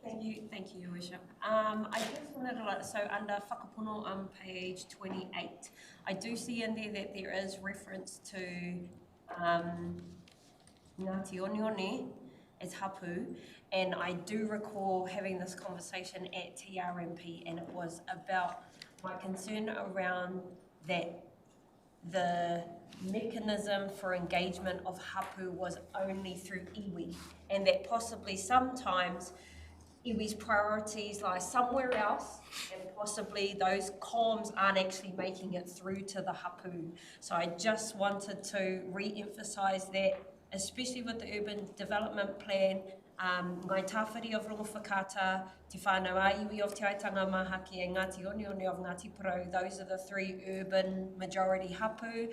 They share mutual kaitiakitanga over shared areas of interest throughout the CBD and Kaiti all the way out to Awapuni and back out to the hospital. I just don't want the mana motuhake and the tino rangatiratanga of hapu to be undermined through this process. I don't know how to explain that any better, I'm sorry. Kia ora. Any other questions or queries? Councillor Telfer and then Councillor Thompson. Yeah, I think Aubrey sort of touched on where I was going, but I'm just really curious about who are the iwi technicians and what are their qualifications, and are they speaking for the people? And I thought that's the idea, is to go out, but we've had quite a few meetings in here where different whānau have come here from different parts of the district and have told us that, but they don't speak for us, and I'm just very nervous about going down a path and finding stuff off and saying, oh yes, that's all done and dusted. I'd just like to know what are the qualifications of these people that are supposedly making these recommendations to us, because it's to me it seems like a very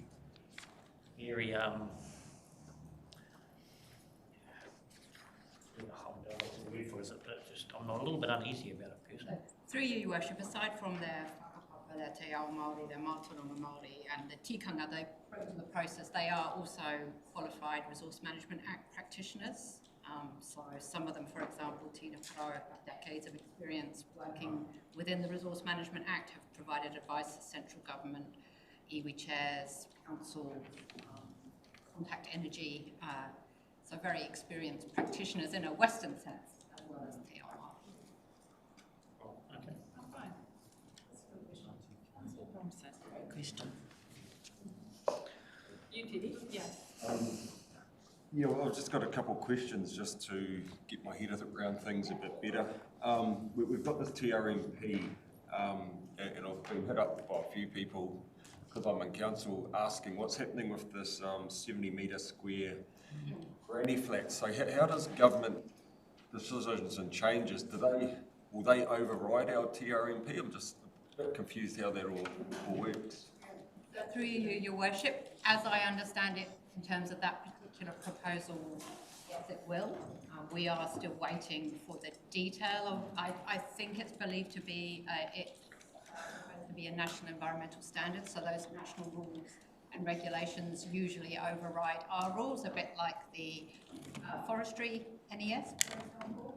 So we're all waiting to see exactly what's contained within that rule, what standards it includes, and if we need to, the rules normally, the national standard normally says you need to go away and update your plan just to make sure it reflects the national rules, and that just has to happen. So just with this argument, we've got timeframes, but it just doesn't really make sense. Aren't we better to get all the information and then do our TRMP? Because we're going to do our TRMP, we're going to get these changes, and we're going to have to change.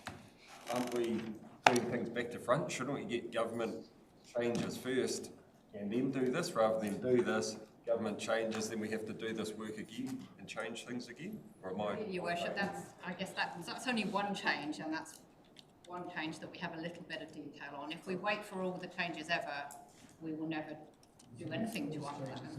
And that's quite an easy change to incorporate as we go along as well, because we already allow for second minor dwellings on a lot anyway as a permitted activity, so it's probably a more significant change for the Building Act process rather than the TRMP. Thank you for that. Sorry, I'm just trying to get my head around it all. It's a good question though, because there is changing, but at the very least, you will have a good idea of what your community does and doesn't want. When you go out for consultation and formal engagement, you'll get a very clear steer about what people do and don't support, and then if you need to advocate for change at a central government level, you're in quite a strong position.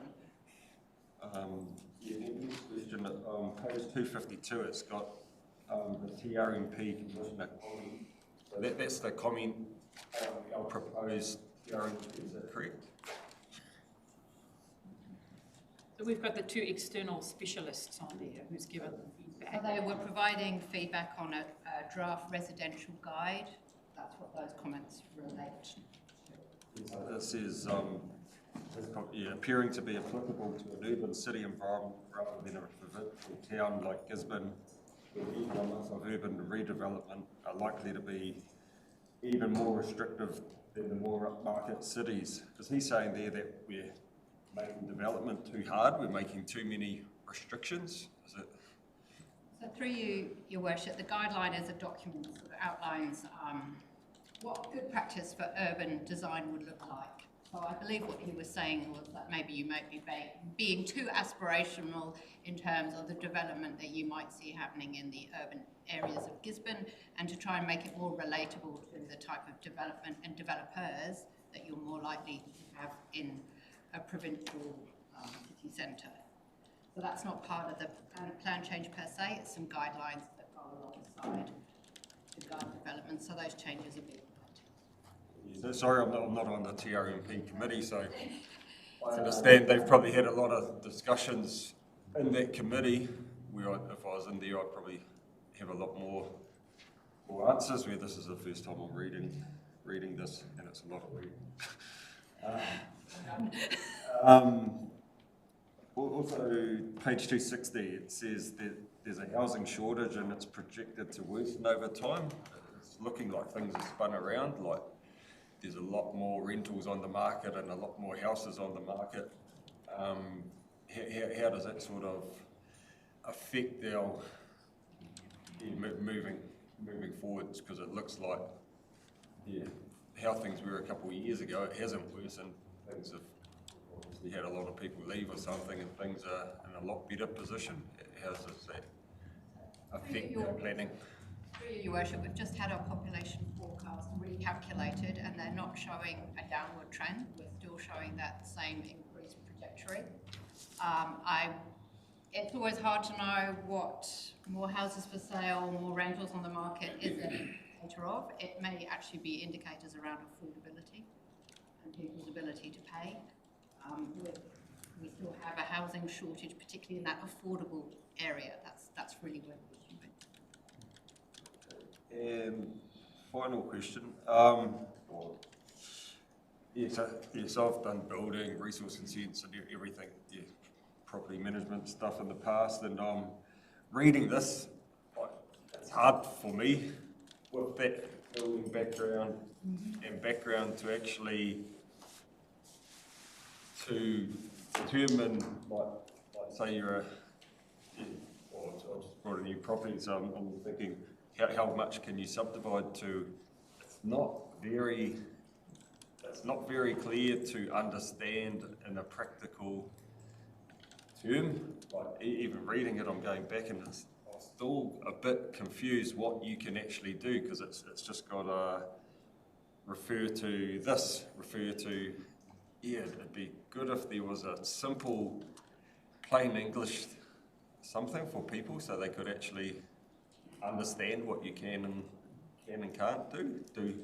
Do we do that? Do we simplify this? Through Your Worship, yes, we do. Well, we obviously, and I agree with you, it's really hard to understand. So there'll need to be some plain English. This is what it means, and then there will be people who want to delve into the detail and actually read legally what it says, but we'll read the plain English examples as well. So they'll be in like a pamphlet or something. Thank you. Sorry to ask so many questions. No rush at all. Any other councillor? Wharehinga. Very much, Your Worship. I just wanted to ask a clarifying question off the back of what Councillor Rhea had asked around hapu engagement, like recognising that this paper is around kind of direct to iwi engagement. What's the thing that would be able to give us that assurance to be when we're engaging with, say, our hapu members, I think, Ngāi Tāwhitis and the Ngāti Onio, as elected councillors, that they're along there for the shaping up of this thing that comes back to sustainable Tairāwhiti. What assurance can you give me in regards to that? I know for certain the conversations are ongoing with Ngāti Onio, but Jean may have more of a up-to-date. I don't need to know the details. Like, for me, the assurance is as good as being able to do this. Because you know, that's why you go to the aunties and go, Jean gave me 2 thumbs up. Through you, Madam Chair,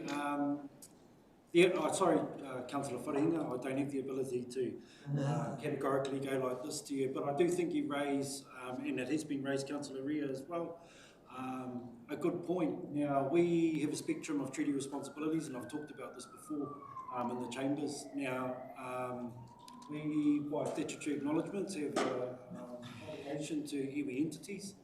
Iwi entities will often present and tell us that they are mandated on behalf of their people via the settlements process. Now, we also respect the mana ake of hapu, of marae, of Māori landowners and land trusts. We reach out and if people don't reach back, I'm not sure how else, and we can try hard through other avenues, but I'm not sure how else we can force a discussion to occur. And so what I can categorically say is we're not just going to iwi. I can guarantee that. I've got emails to the tallest person in this room that can validate the fact that we are reaching far and wide. So I can't go like this. We can only work with those who have the ability, capacity to work back. And by saying that, I want to reiterate that we're also trying to support through provision of resourcing capability, whether it be skills, whether it be financial resourcing in some instances, as we are working across the iwi technicians space. Anywhere where we can get an audience, we absolutely try. But our ability to categorically say we've ticked off certain groups in this fashion, we can say that we've reached out, but we can't categorically guarantee by the time we get to the end of this process that we would have had a conversation where those parties could confidently say that they've had the opportunity to contribute in the way that they would like to. And I just probably want to make mention to a comment that was made before also while we're on this topic around the qualifications of those iwi hapu members that we're engaging to support. The question I would pose to this table is what's our qualification then to make decisions, to deliberate matters that concern tangata whenua and te tiriti o Waitangi. And when we ask questions like that, we must be mindful of our ability to fulfil the expectations that we may be placing. And the reason why I bring this up is because we have a Te Tiriti Compass document that the previous council adopted, that this council, current council, has endorsed, and just to be mindful and reflect, particularly in public forum, of the way in which maybe we portray some of the discussions that we were having. And I only say that because we need to be considerate in line with those commitments that we've made to that Te Tiriti Compass and those articles that sit within. And I'm sure that as elected members, you are all across the Te Tiriti Compass in detail, and I just thought incumbent that we have a reminder about our commitment to that framework and what that might mean in all of it. Thank you. Just a supplementary question to Richard. And actually, in regards to something that Councillor Thompson had brought up, just to speak to the 70-metre squared granny flat, the part that will be an issue for us as council in our future planning instruments is not really, it's less around the building part and more around the resource consent part. Because, again, if I reflect back on the forestry stuff, the NES for forestry didn't completely remove all of that stuff. There was still a compliance part for us to play. There will probably still be a compliance part for us to play in terms of that resource consent side of things as well. Like it might not be called a resource consent, but there will be a part that council will have to play in regards to that. So I do just needed to speak to that because it was only the building part that was spoken to in regards to 70 metres. I'm happy with this paper, Your Worship. Any more questions or queries? Rob?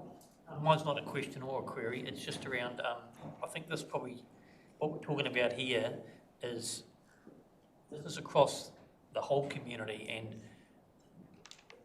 we were having a discussion around the previous paper where it was around, people voting.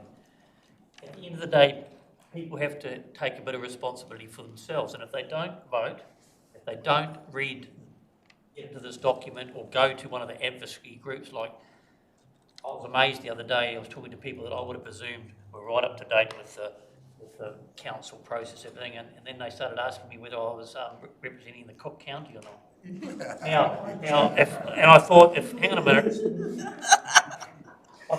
on a minute, if this family are thinking, yeah, we're all going in the dark.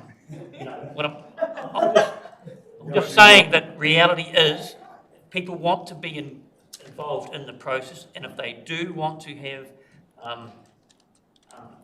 whānau and hapu and that, they can go to the iwi and say, this is how we feel, this is how we want you to portray. So we are going to really, really struggle to represent everybody in this community.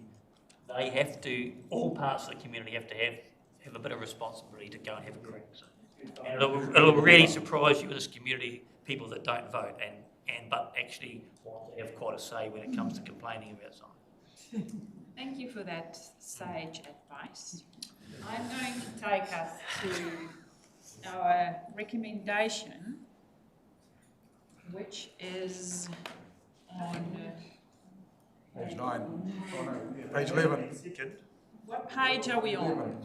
Page 11 for recommendations. That's on my computer. It's on there. Okay, page 11, I have a mover with Councillor Parata and a seconder with Councillor Wharehinga. All in favour? Aye. Contrary, carried. Thank you for that, Joe. Thank you, Joe. Massive amount of work. Okay, peeps, we have, I'm not breaking. Power through.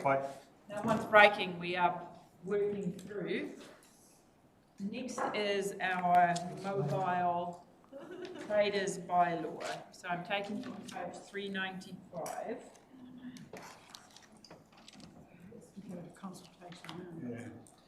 So note the contents of the reports and ask, is this the most appropriate? This is a free-for-all here. I've lost control of this section.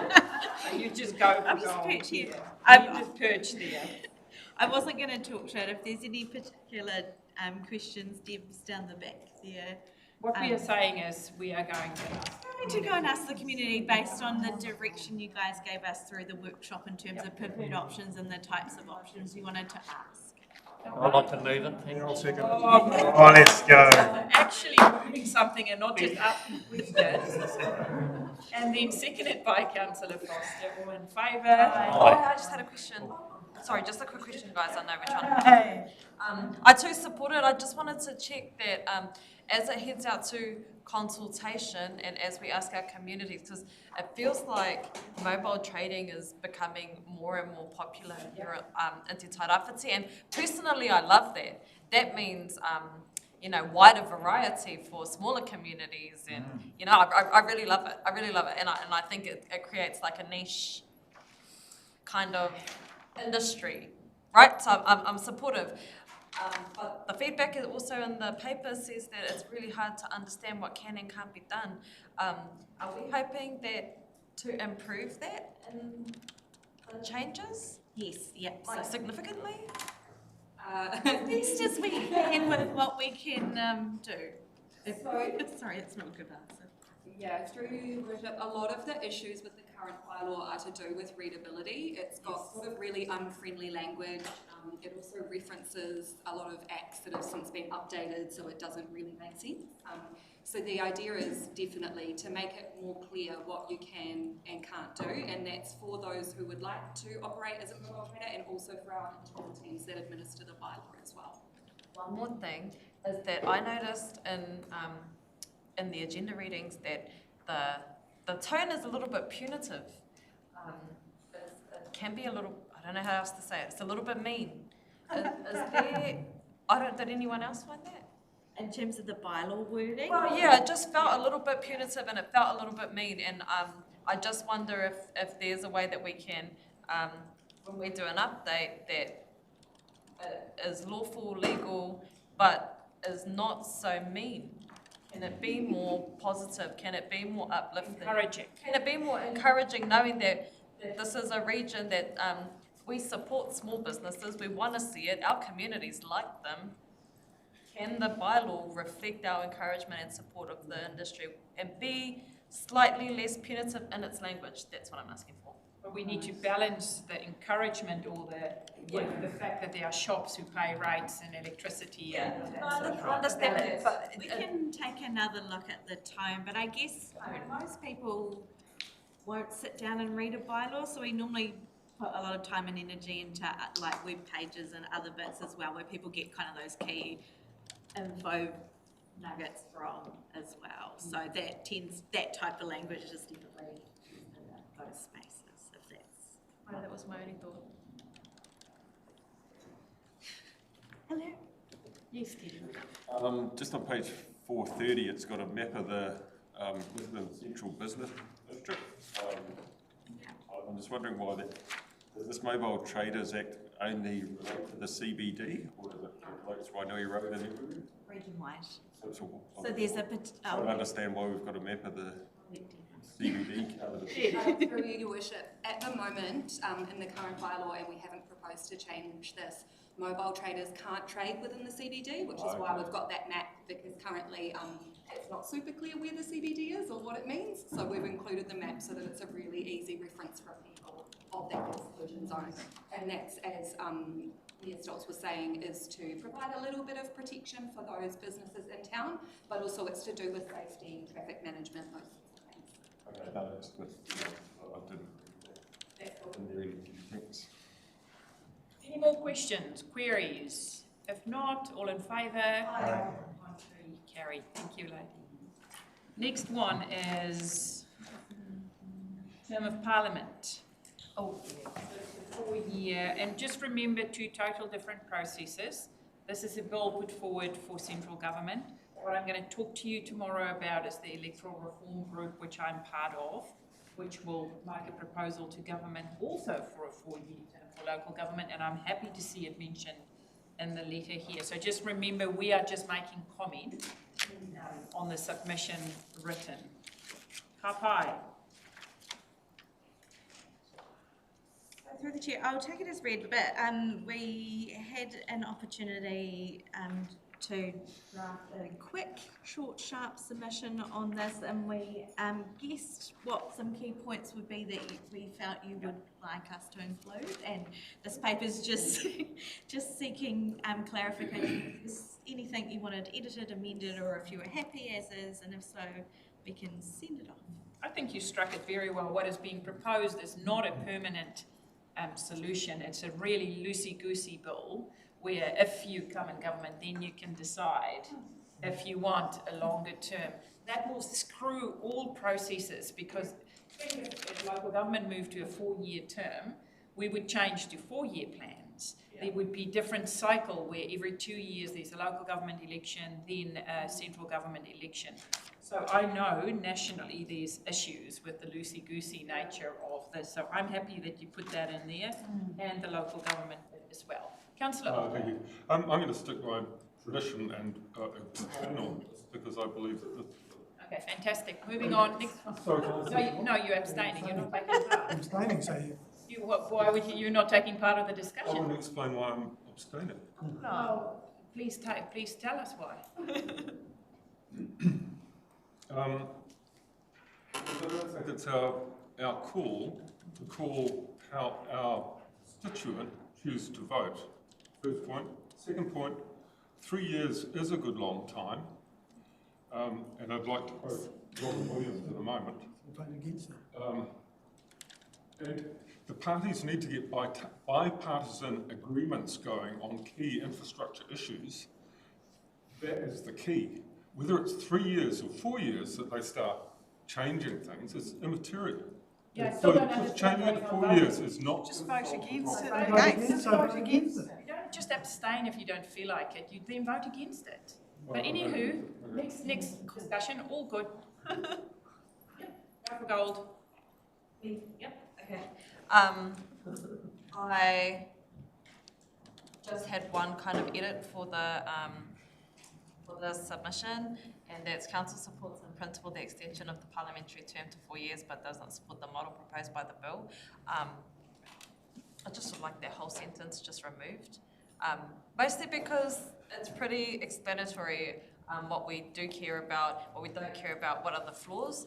I don't think we need to say we support it in principle, especially because I venomously disagree, and mostly because accountability is such an important thing. I understand that 3 years is a short term, and it's something that we've talked about a lot, even in these tables, that 3 years swings around real quick.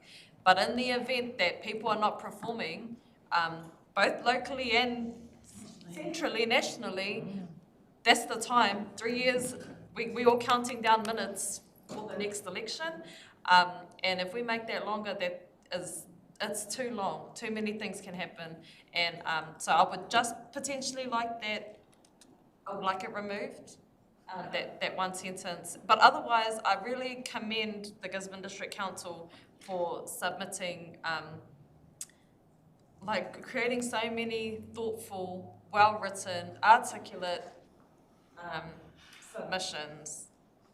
I'm confused now. Are you supporting the? I support the entire thing except for that one sentence. There's just one sentence in there that I would please suggest removing. If it can't be removed, I support it because the points made are clever. Did you point it out? It's the council supports in principle. But I don't understand why you want it removed. I just think that it's an unnecessary. I think it's an unnecessary sentence because in the submission we say that these are all the reasons we don't support it, and that one sentence say we do support it. It is page 438, and it is down by the variability of parliamentary terms. The first sentence under that. Yep, that one. Because what we in principle are saying is yes, those of us that as a council support the 4-year term, what we don't support is what David Seymour is proposing, because that's his bill with the how people can choose if it's a longer term or not. It is a really instead of just changing it, picking 4 and sticking with 4, you'd be in a situation where each term, it could be 3, it could be 4, and that's what the we're government hoping. of the day could choose. So in terms of the stability factor, that it's not wonderful. So I do understand your point, however, that you made in terms of Otherwise, but I'm still happy. Like I can move the paper. Good, Kitty. Page 434, there's no decisions been made. They're waiting to hear what New Zealanders think first. There's a referendum in 1967 and 1990, and 69% of people voted on keeping it at 3 years. Do we have to put in a submission, or are we better to wait to hear what everyone thinks of it first before we comment? the submissions are open now, and I guess as part of that, they will consider doing the referendum. So I guess if we think it's important to ask the question again, it is important to submit. However, it's up to you. They are asking people to submit, so I'm struggling to understand. I would say, yeah, the last referendum was in 1990. That is 35. For me, personally, like 4 years is quite big commitment, like 3 years, like 4 years of big commitment. And vote against it. Yes, so that's what I mean. I'll struggle to support the submission personally. Right, then vote against it when we vote. Anyone else wants to talk against it or for it? Because once we put it, we'll vote. If it passes, it goes as a submission. If it doesn't pass, it doesn't go as a submission. Like any other submission, we make hundreds of submissions in a year. So this is no different. Just like we will tomorrow discuss a submission for local body stuff. So we don't have to, we can vote and say let's not submit. I know how important it is that we play a role and submit on anything to bring a voice to what is being asked. They are asking opinions and then they make up their mind. So just like we get our community to submit on anything and then we make up our mind. Teddy? So when we submit, can we say it's not a council opinion, it's a split vote, such and such? No, because that's not how democracy works, Teddy. So you can have your vote against it recorded in the agenda. Like if you don't want to vote or if you want to abstain, like Colin, you can say I want to abstain. So use those tools. Kapai? Any other questions or queries? Who moved it? I did. I'll second it. Seconded by Councillor Gregory. All in favour? Aye. Against? Abstained? Thank you very much. There was three against. Yeah, all good, carried. Thank you for that, Charlotte. Okay, let us move to our next paper. Last paper is the last one. 602 councillors. I can't believe they compulsory as private shares. Yeah, that's what's that about. Talk about basic English. What's wrong with just bus ticket? Yeah. Compulsory. Okay, page 602. Hello, here we go. There we go, private share.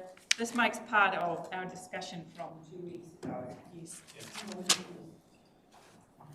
You can take it as read. Through you, Your Worship, I take this paper as read. I did note that we had a clarification that was asked to be addressed by Councillor Rea at the last meeting, and that has been addressed on page 611.53. The public transport services is funded from rates with a targeted rate isolated to the residential area within the Gisborne city, so it's not targeted to any rural areas. Happy to take questions.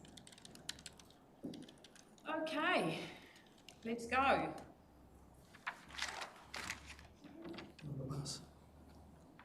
Did you go?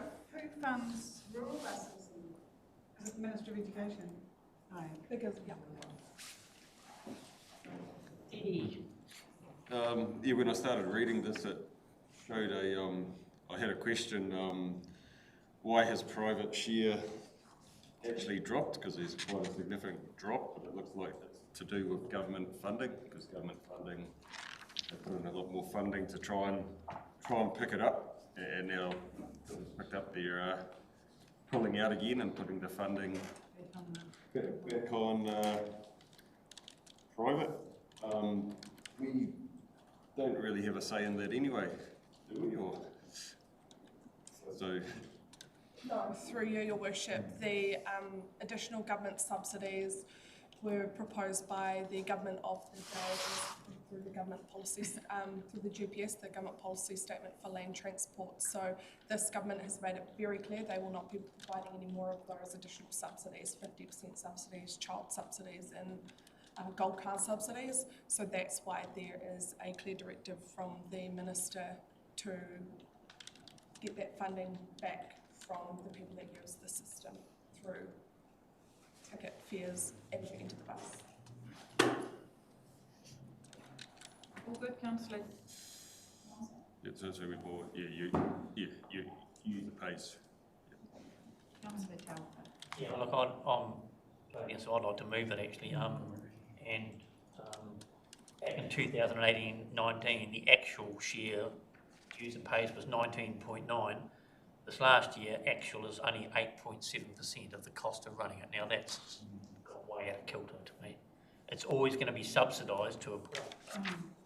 I think we need to get a little bit real here. That, yeah, costs of people running their cars and petrolling has gone up over those times, compliance costs, but we've got way out of kilter with actual user pay. So I'll support it. Yeah, I'm happy to second it. Did you move it? Yes. Did you move it? Pauline, can I just bring some context and just to understand in this and what have we got in our environment? So in 2018, it was more, but in that particular point in time, there was petitions, 60% of the users are students, school buses. And they came, there was a problem with people getting to school. And so they came to council and there was a $50,000 grant that councils decided to say, we're going to supplement this and subsidise that so people can get to school. That there isn't a choice between school, lunches or whatever. So therefore, there was very much a decision by this council understanding our region, the people that were using those kind of services. So in the initial discussions when it came through from NZTA and when they said they needed to reach this kind of the 20%, I said, but there are difficulties in order to reach some of these things because it's going to be an immediate impact to those children. If it was $1 per getting on the bus per day, either way, and then effectively we're moving up to $2. That is significant an increase, and we were saying that this is going to have a detrimental impact to those users and those students there.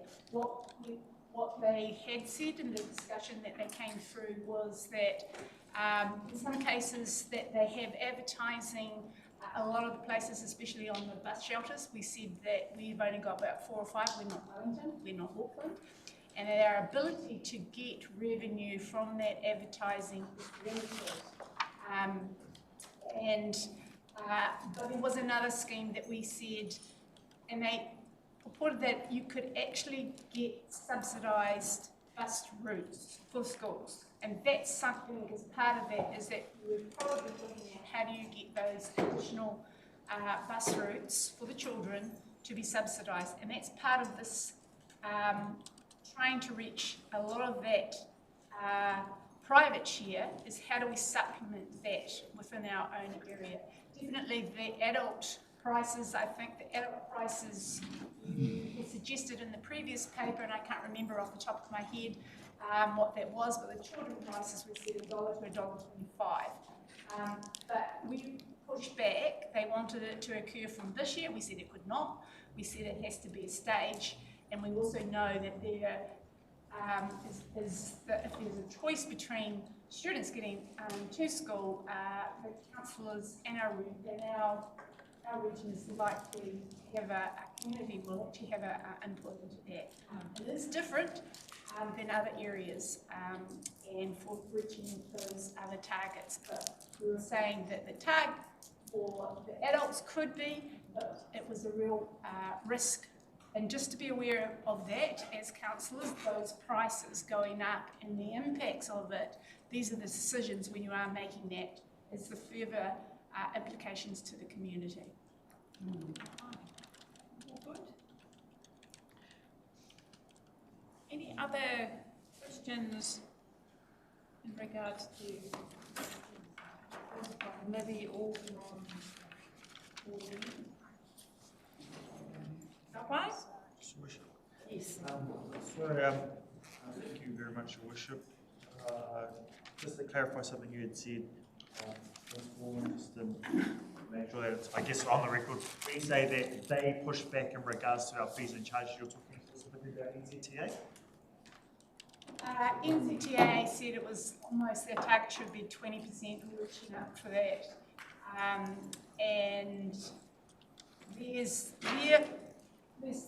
is saying that a solution, the ratepayers to contribute more is not a solution. You need to get the users to do that. And when I pushed back and said 60% of students had a problem, we identified that earlier on, and the council decided to subsidise those, especially on those bus routes for the children, of 50,000.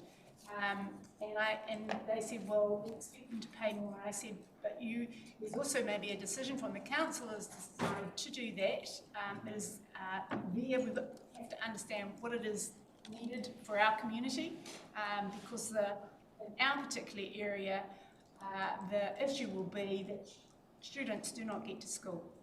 So essentially, just to 100% be clear, essentially NZTA's pushback to us was to increase bus fees for students. That was essentially what they... To all users. To all users. To users. 60% of those users are students. Yes, that's our problem. Thank you. 60% of our users. I wanted to make sure that was clear for the record. Hi. Any other questions or queries? If not, do I have a mover? Moved it, seconded Robert.